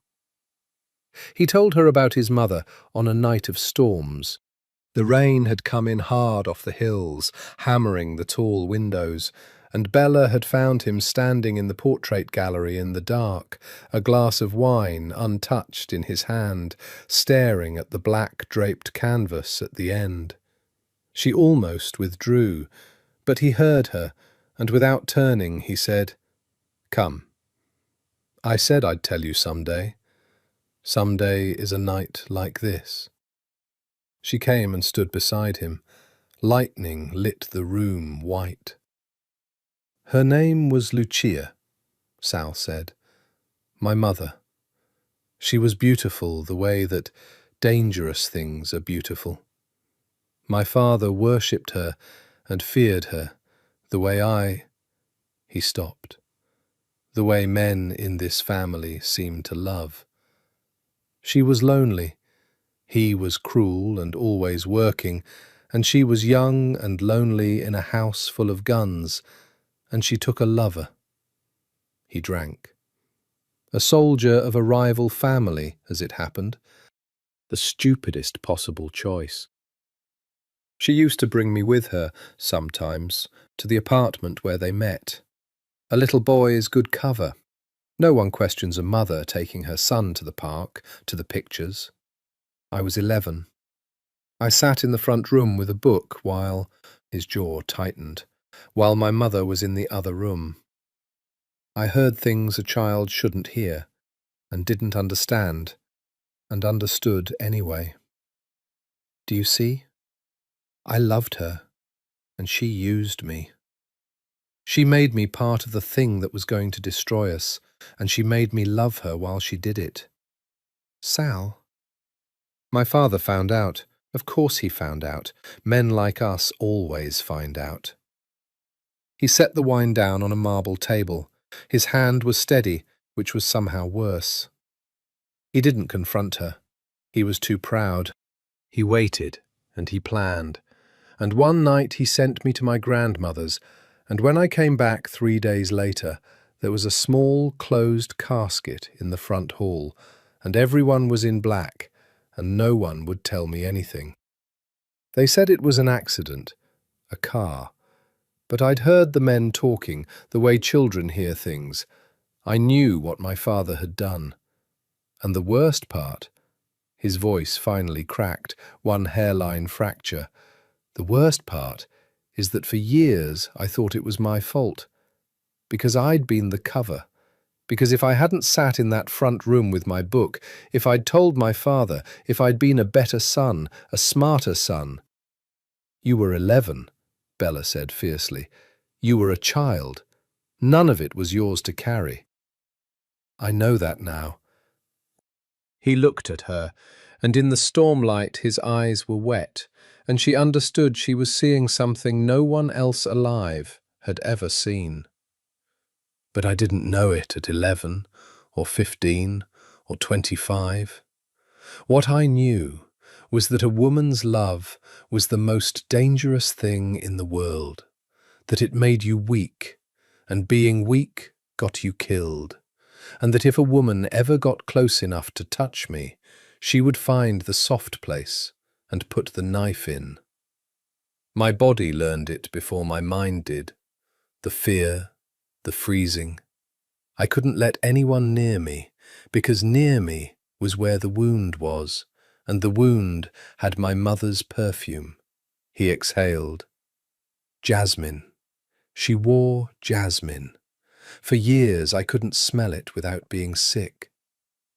Bella thought of the night in the penthouse, of Sal murmuring something about her scent, about jasmine that was not jasmine. That night you said I smelled like... You smelled like you, warm and a little sweet, and underneath it just skin, a person, not perfume, not a weapon, just you. He shook his head slowly. I've thought about it 1,000 times. Why you? Why that night? I think it was the wine, partly. My defences were gone.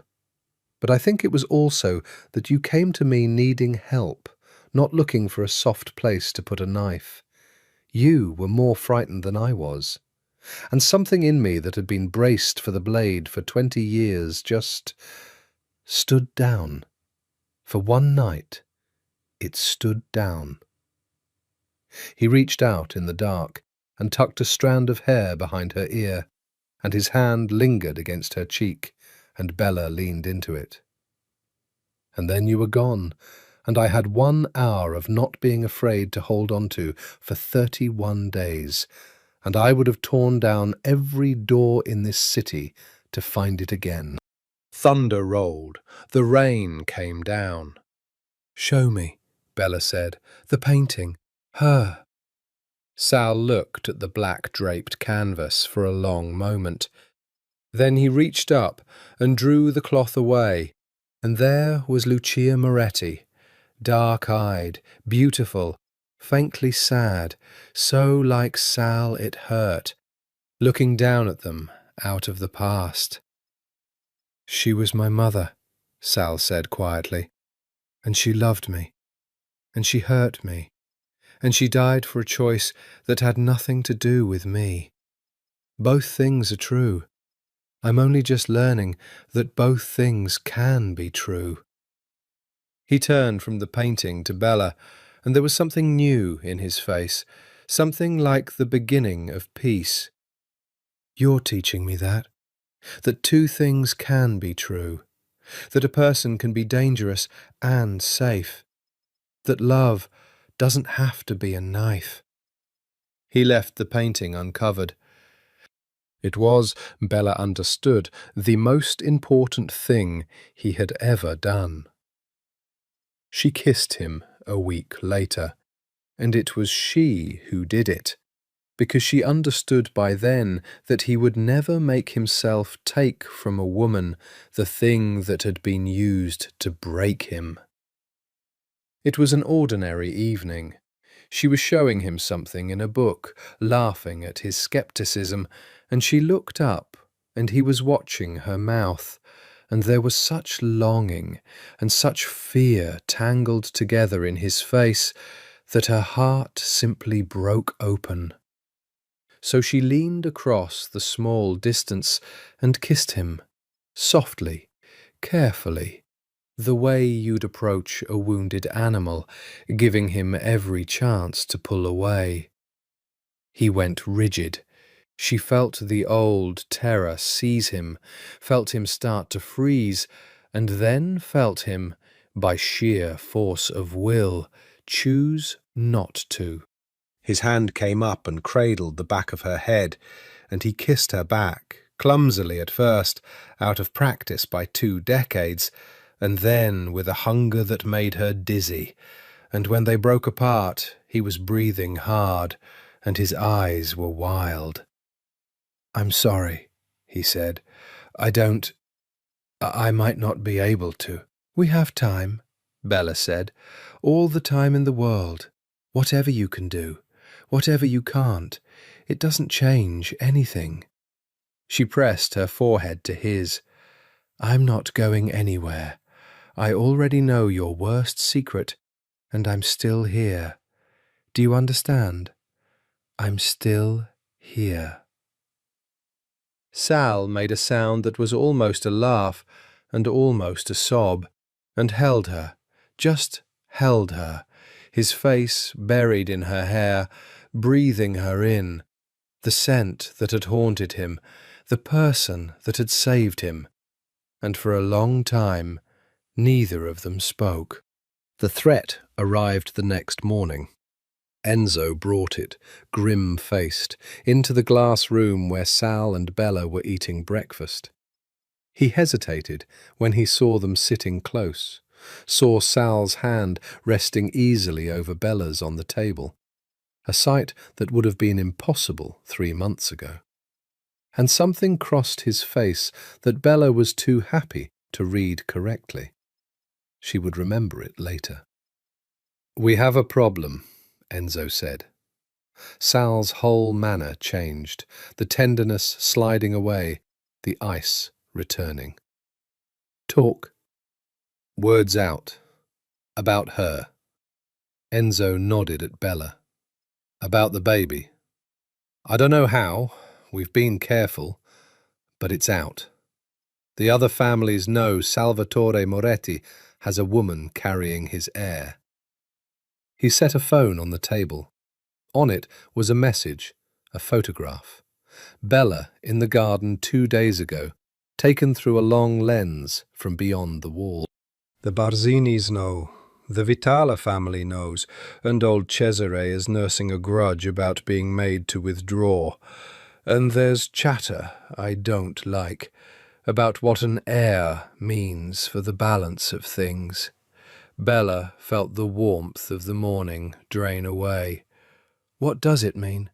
It was Sal who answered, and his voice was flat and cold. "It means everything. A man with no heir is a man whose empire dies with him. The other families can afford to wait me out, let the Moretti holdings scatter when I'm gone. They've been counting on it for years. The rumours that I couldn't father a child, they liked those rumours. They planned around them." He looked at the photograph of Bella through the long lens, and Bella watched his knuckles go white. But an heir changes the arithmetic. An heir means the Moretti family continues, grows.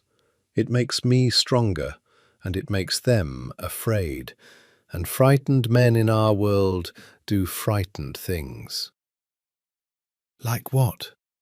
Bella whispered, though she already knew.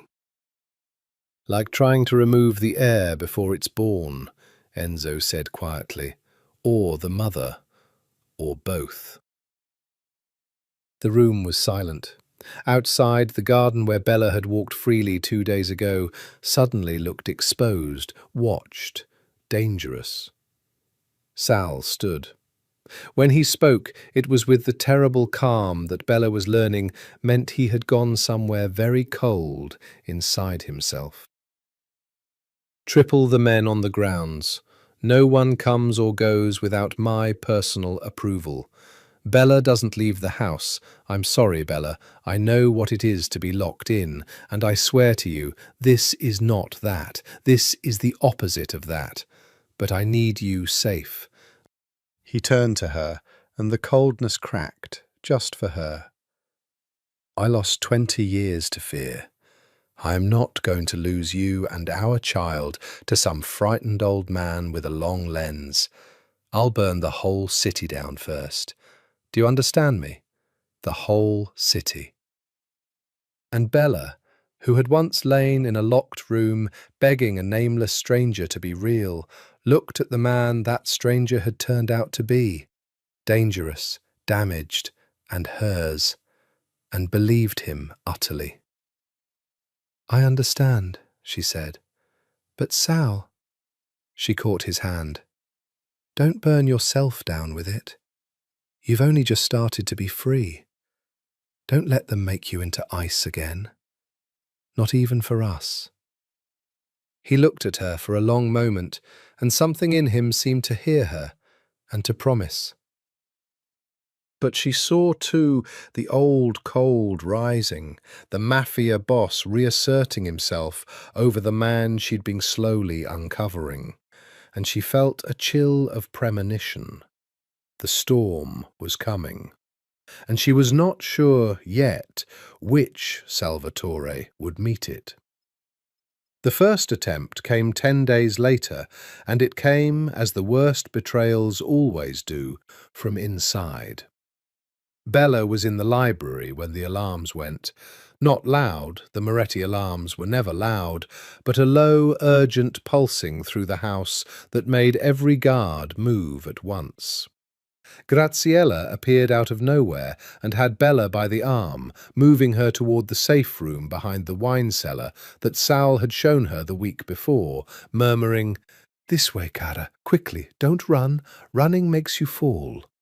And Bella went, her heart slamming, one hand cradling the curve of her belly that had begun in the last weeks to show.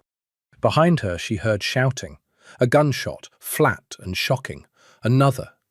The safe room was small and steel-lined, and Graziella sealed them in, and they waited in the dim red emergency light.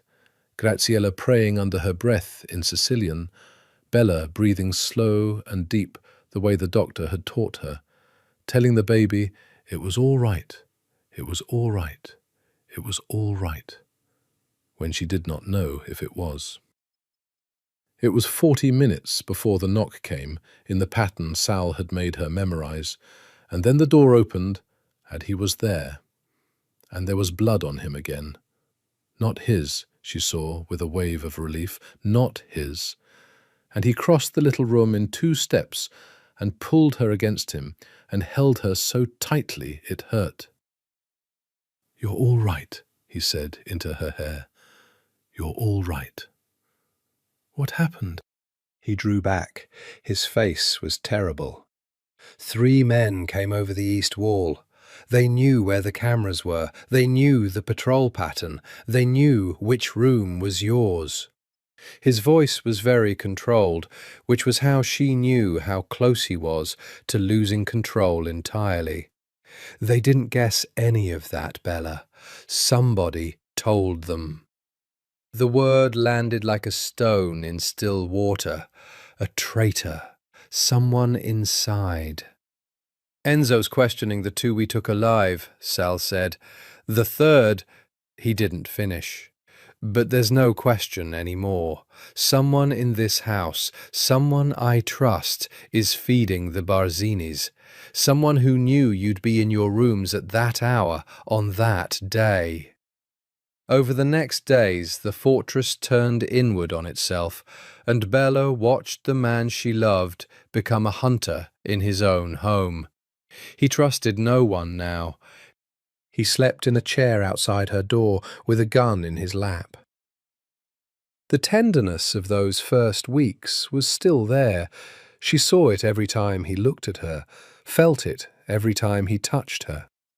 And he touched her more now, as though the danger had burned away the last of his fear. But wrapped around it was a killing coldness she found harder and harder to reach through. And then Enzo cracked the captured men and brought Sal a name, and it was the one name Sal would have died before suspecting. Bella was there when he came in with it. She saw Enzo's face, pale, sick, and she saw Sal go still. "Say it again," Sal said. "Marco." Enzo's voice was barely a whisper. Marco, the quiet young soldier who had wiped the mud off Bella's mother's photograph the night of the rescue, who had been at Sal's side for 6 years, who Sal had trusted with his life 100 times. The Barzinis got to him months ago.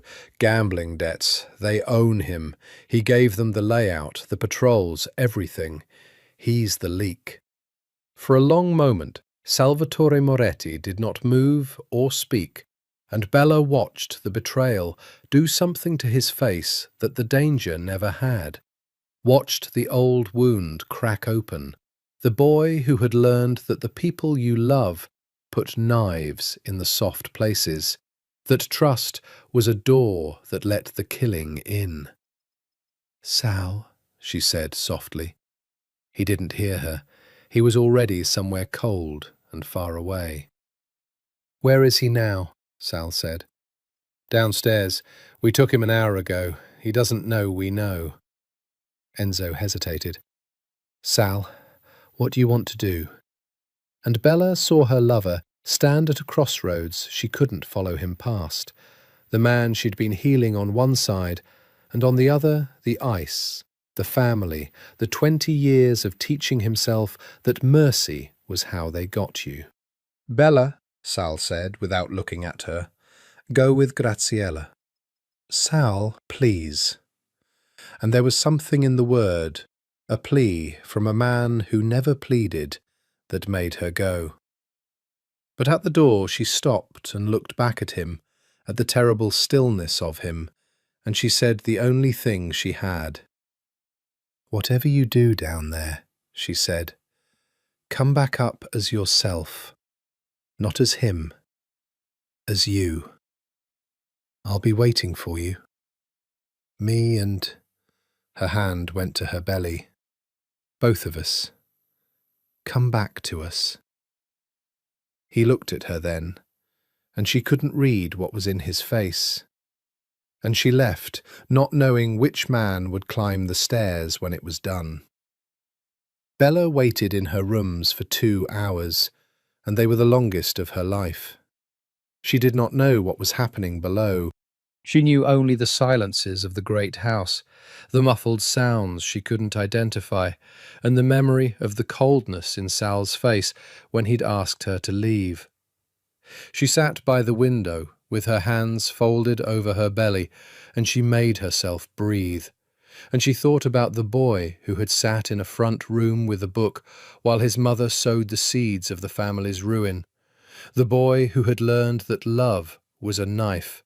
And she prayed, to whom she wasn't sure, that the man she'd been uncovering would be the one to come back up the stairs. When the door finally opened, she stood.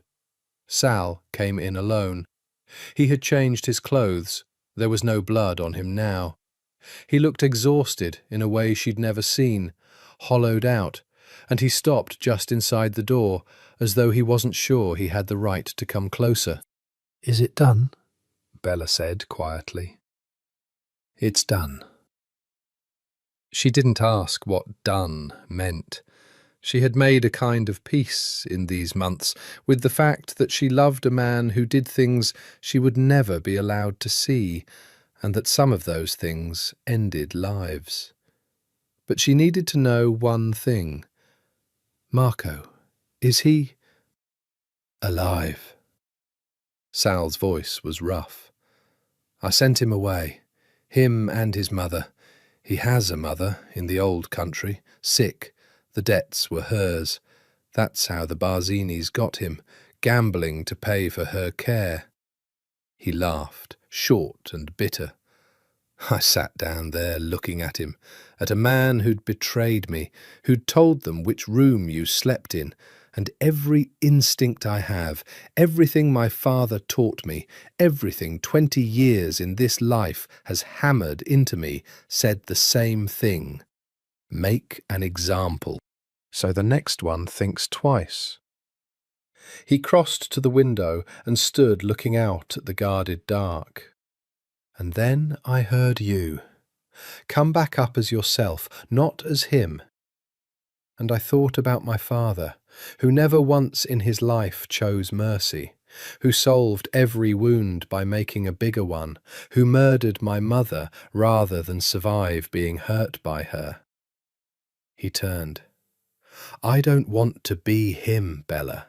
I've spent my whole life being afraid of becoming a victim, and somewhere along the way I became my father instead, which is worse. So I sent Marco away. Stripped of everything, exiled, watched. He'll never come near us again, and he knows exactly how close he came. But alive. His mother gets her care. And the message that goes out isn't that Salvatore Moretti is soft. It's that Salvatore Moretti is something the other families have never had to reckon with before. A thin, tired smile. Someone they can't predict. Bella crossed the room and put her arms around him, and he held her, and she felt some enormous tension go out of him, the tension of a man who had stood at a crossroads and for the first time chosen the harder road. "You came back," she whispered, "as yourself." "You brought me back." He drew back enough to look at her.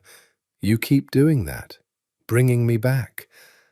I don't know who I'd be by now without you. I don't think I'd be anyone I'd want to be." That night, for the first time, he did not sleep in the chair outside her door. He came in, and she took his hand, and they lay together in the great soft bed in the dark, fully clothed, just holding each other. And it was not about the thing that had made the child.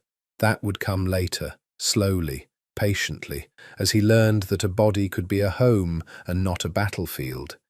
It was about something simpler and larger. It was about a man who had been alone inside himself for 22 years, falling asleep with his head on a woman's shoulder, her hand in his hair, and not being afraid. He slept, finally, deeply. Bella lay awake a while longer, watching him, this dangerous, broken, beautiful man, and she thought, whatever comes, we survived tonight. He chose to be himself, and I helped him do it. Surely the worst is behind us. She was wrong, of course. The worst was still coming. But it would find them stronger than it expected, because it would find them together, and because a truth was about to surface that would change everything Bella thought she knew about who she was and why she had ever ended up in that penthouse at all. The truth started with a phone call at dawn, and a name Sal had thought long buried. His mother's name. Because Lucia Moretti, it would turn out, had not died in that car at all. The woman came to the gates of the Moretti estate 3 days later, alone, in a plain black car, and asked for Salvatore by his childhood name. Enzo brought word to the breakfast table, white-faced. "There's a woman at the gate, older. She won't give a name to the men. She told me to tell you." He swallowed. "She told me to say, the Blue Room. She's sorry about the Blue Room." "Sal, I don't—" Sal had gone the colour of ash. He set down his coffee very carefully, as though if he moved too fast, he might shatter. "The Blue Room," he repeated. That was what my mother called the nursery, my nursery, when I was small. She'd say, 'Come to the Blue Room, Piccolo, and read to me.'" His hands were not steady. "No one alive knows that. No one. She's been dead for 22 years. Bella reached for his hand. "Sal, what are you saying?" He didn't answer. He stood and walked out, and Bella, after one frozen moment, followed, and Enzo followed her, and none of them could have stopped what was coming any more than they could have stopped the sunrise. The woman waited in the front hall, the same hall where Sal had once found a small, closed casket. She was perhaps 60, silver-haired, still beautiful in the ruined way of women who were once very beautiful. And when she lowered the black veil from her face, Bella heard Sal make a sound she had never heard a grown man make. It was Lucia, the woman from the painting, aged 22 years.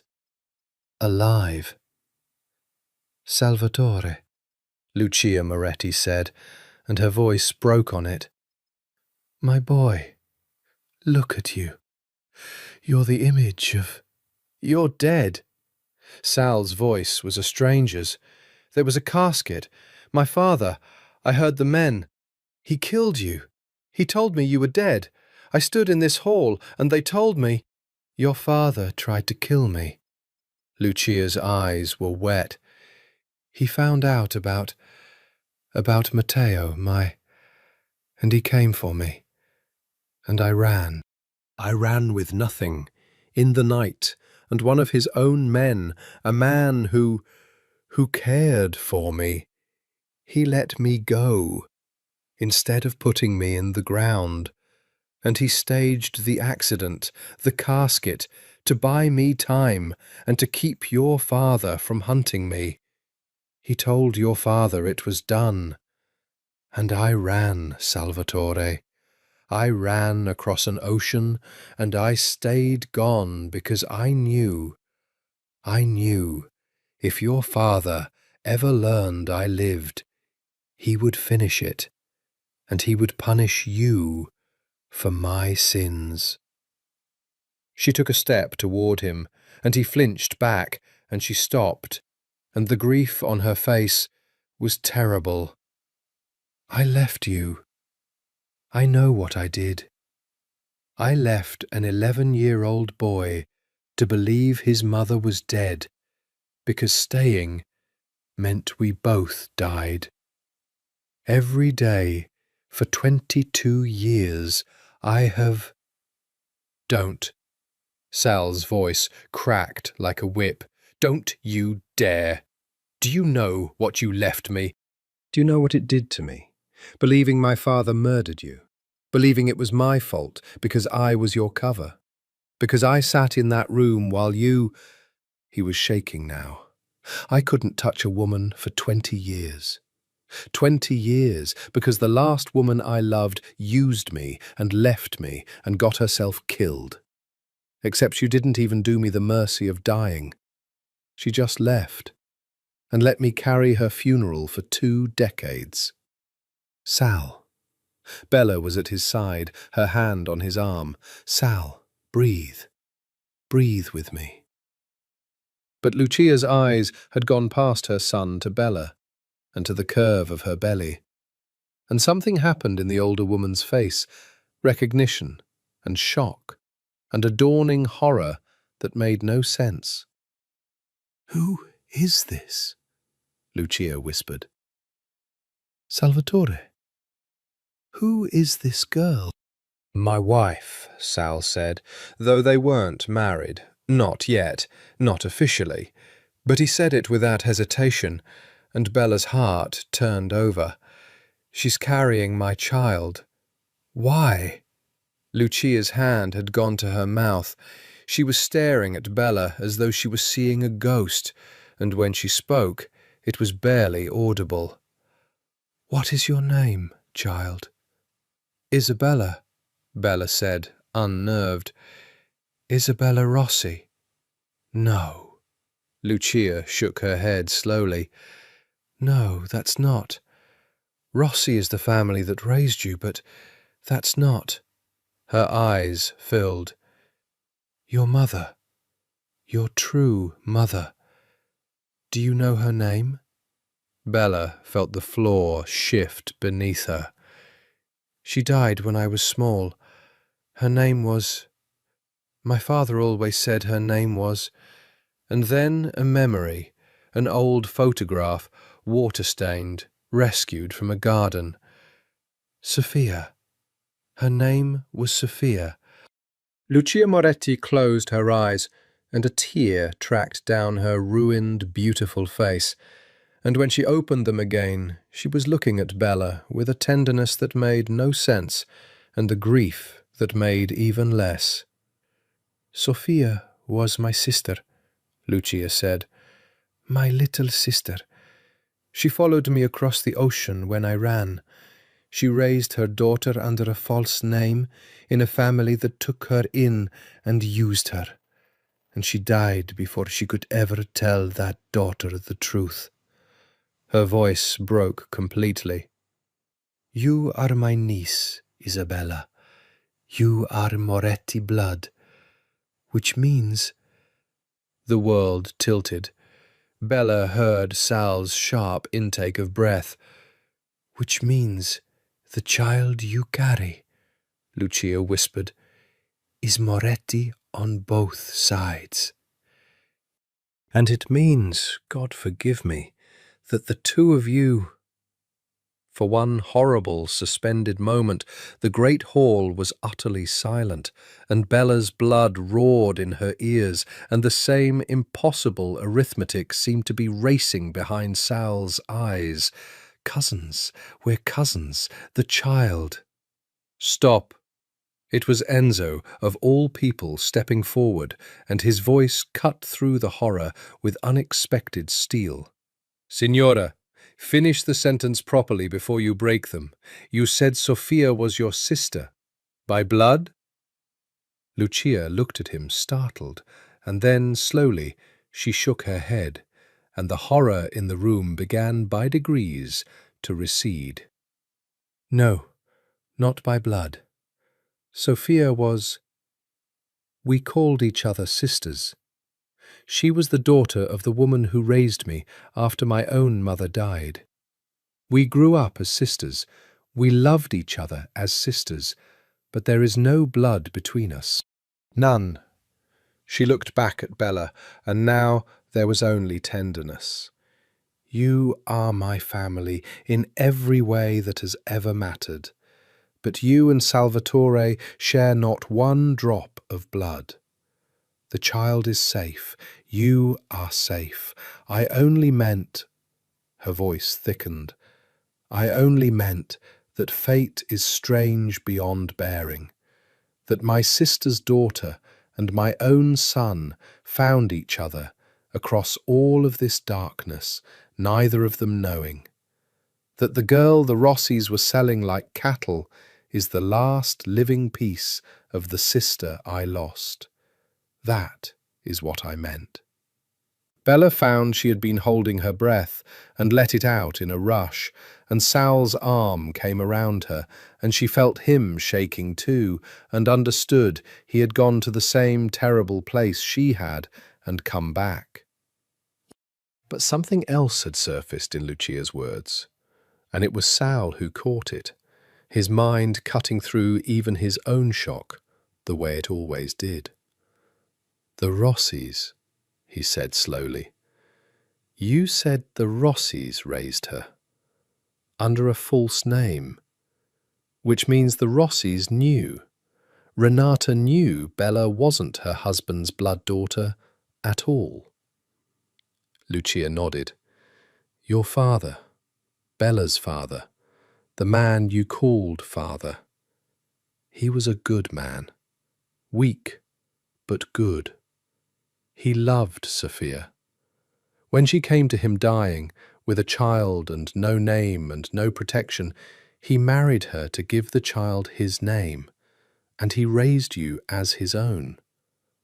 But the woman he married after Sofia died, Renata—" Lucia's mouth twisted. "She always knew you weren't truly his, that there was no Rossi blood in you. It's why she never loved you. It's why you were always the one to be sold. In her mind, you were never really a daughter. You were a stray your husband dragged home, a thing with no claim on anything." And suddenly, a great many things made sense to Bella. The particular quality of Renata's contempt, the way she'd been treated not as a lesser daughter, but as something that didn't belong at all, a mistake to be monetized. "I'm not a Rossi," Bella said slowly, testing it. And then, with a strange, fierce joy breaking through the shock, "I was never a Rossi at all." "No," Lucia said softly. "You are Sofia's daughter. You are your own. And if you'll have me, if either of you can ever forgive me, you have an aunt. And this child has a grandmother, who would give anything, anything, for a chance she does not deserve. Sal was very quiet. Bella looked up at him and saw the war in his face. 22 years of grief and rage on one side, and on the other, a mother returned from the dead, a mother who had run to save them both, a mother who had carried her own exile as a wound every bit as deep as his. "I can't do this today," Sal said finally, and his voice was raw, but not cruel. "I can't. 22 years. And you walk in at breakfast, and I'm supposed to— No, not today." He looked at Lucia, and something in him unbent, just slightly, just enough. "But you're not leaving. You'll stay in the guest wing, under guard, until I know you weren't followed, until I know this isn't some Bardzini game. You understand, in our world, I have to know. And then we'll talk. Slowly. I'm learning to do things slowly." A ghost of a glance at Bella.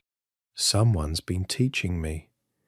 Lucia pressed her hand to her mouth and nodded and wept, and it was not forgiveness, not yet, but it was a door left open, and for a man who had spent his life slamming doors and barring them, it was everything. Later, alone, Sal held Bella for a long time. "Cousins," he said against her hair, and laughed shakily. "For 30 seconds I thought, I know. And then, not." He drew back and looked at her. Wonder and exhaustion mingled. "You were never theirs. That house, those women. You never belonged to any of it. You're Sophia's. You're your own." His hand found the curve of their child. "And ours." But even as they held each other, out beyond the guarded walls, the frightened old families were counting a new fact into their arithmetic, that Salvatore Moretti's dead mother had surfaced alive, that the Moretti bloodline was thickening rather than thinning, that the balance was tilting hard the wrong way, and Cesare Vitale, still nursing his humiliation, picked up a telephone and made the call that would bring the storm down on all of them at once. They took Bella from the one place she should have been safest, the doctor's office. It was the single unavoidable trip, a scan the doctor insisted could not be done at the house, and Sal had planned it like a military operation. 3 cars, a route chosen that morning, Enzo himself driving, more men than seemed possible for a routine appointment. And it still went wrong, because Cesare Vitale had spent his humiliation buying the one thing that money can always buy: a moment of chaos on a city street, a garbage truck that stalled at the wrong intersection, a spray of gunfire meant to scatter and separate. In the chaos, they got her. Bella's last sight of Sal was through a car window as hands dragged her the other way. His face as he realized, the animal howl of her name, the way he came out of the car with a gun already in his hand and men already dying around him. And it wasn't enough.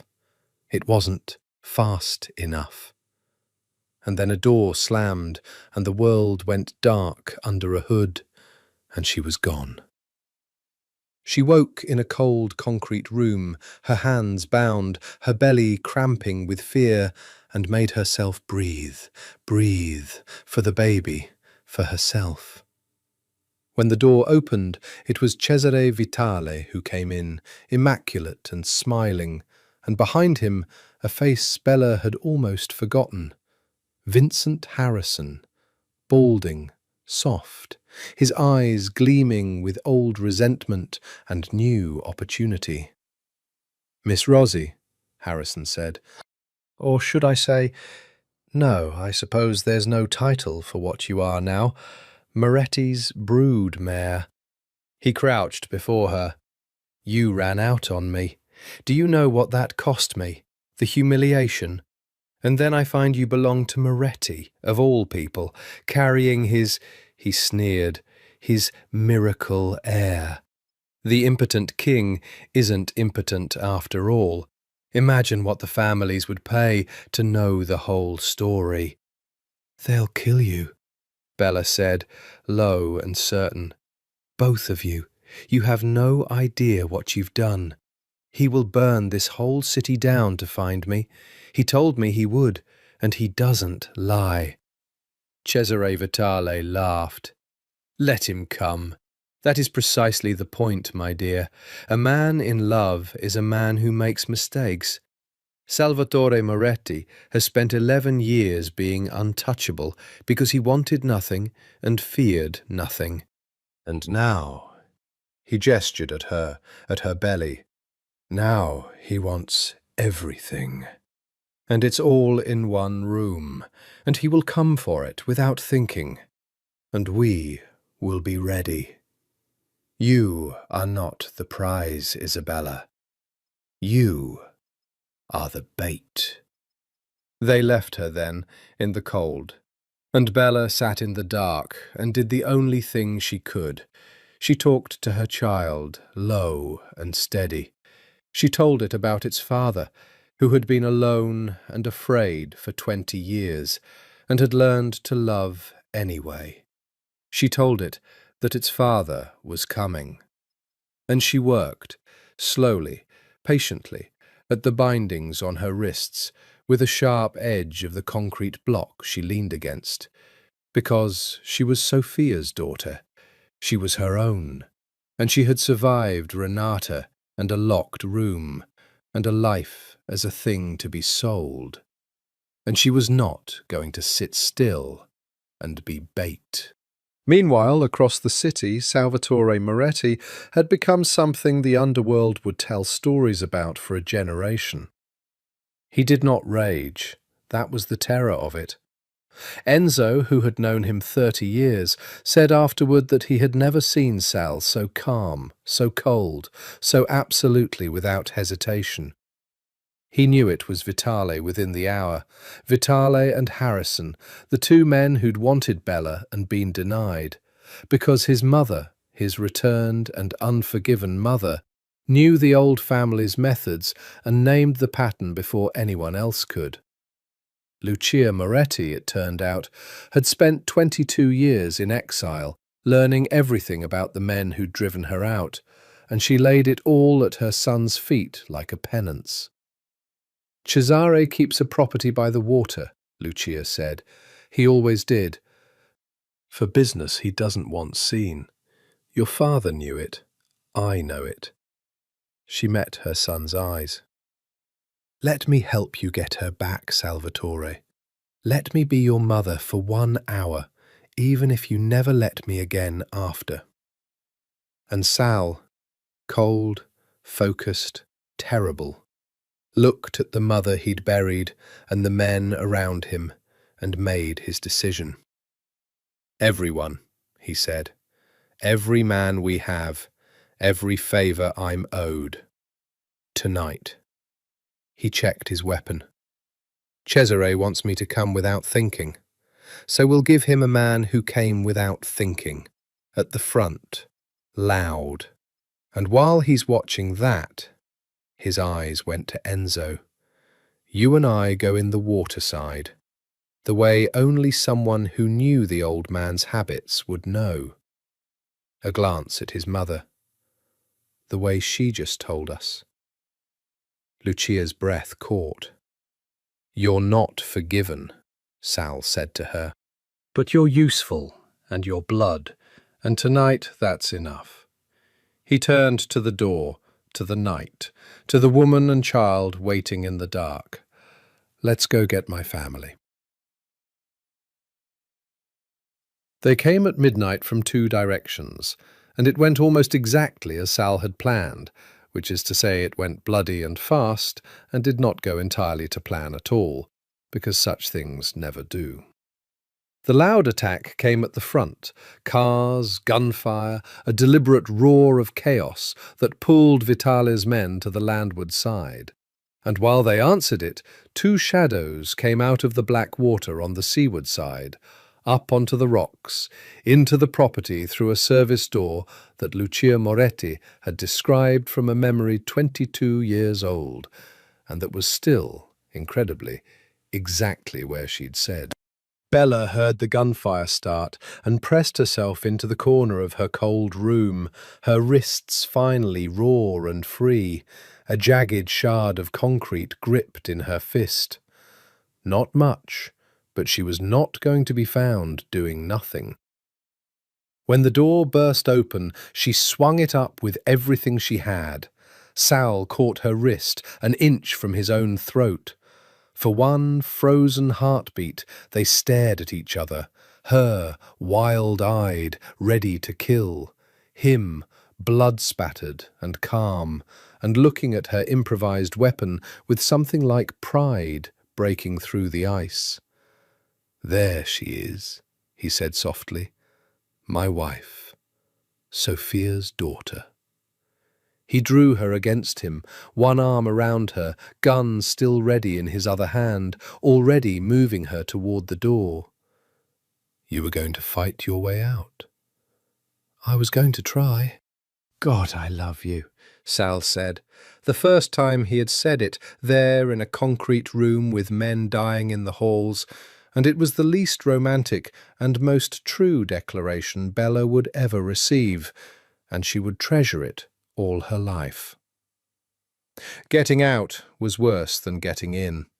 Harrison tried to run, and Enzo took him, alive, on Sal's order, because Sal had learned the difference now between his father's way and his own, and a living Harrison, ruined and talking, was worth more than a dead one, silent. Cesare Vitale did not run. The old man met Sal in the main room with a pistol of his own and a lifetime of belief that he was untouchable. And he was wrong. And it was very fast. And Bella did not watch, and Sal did not make her.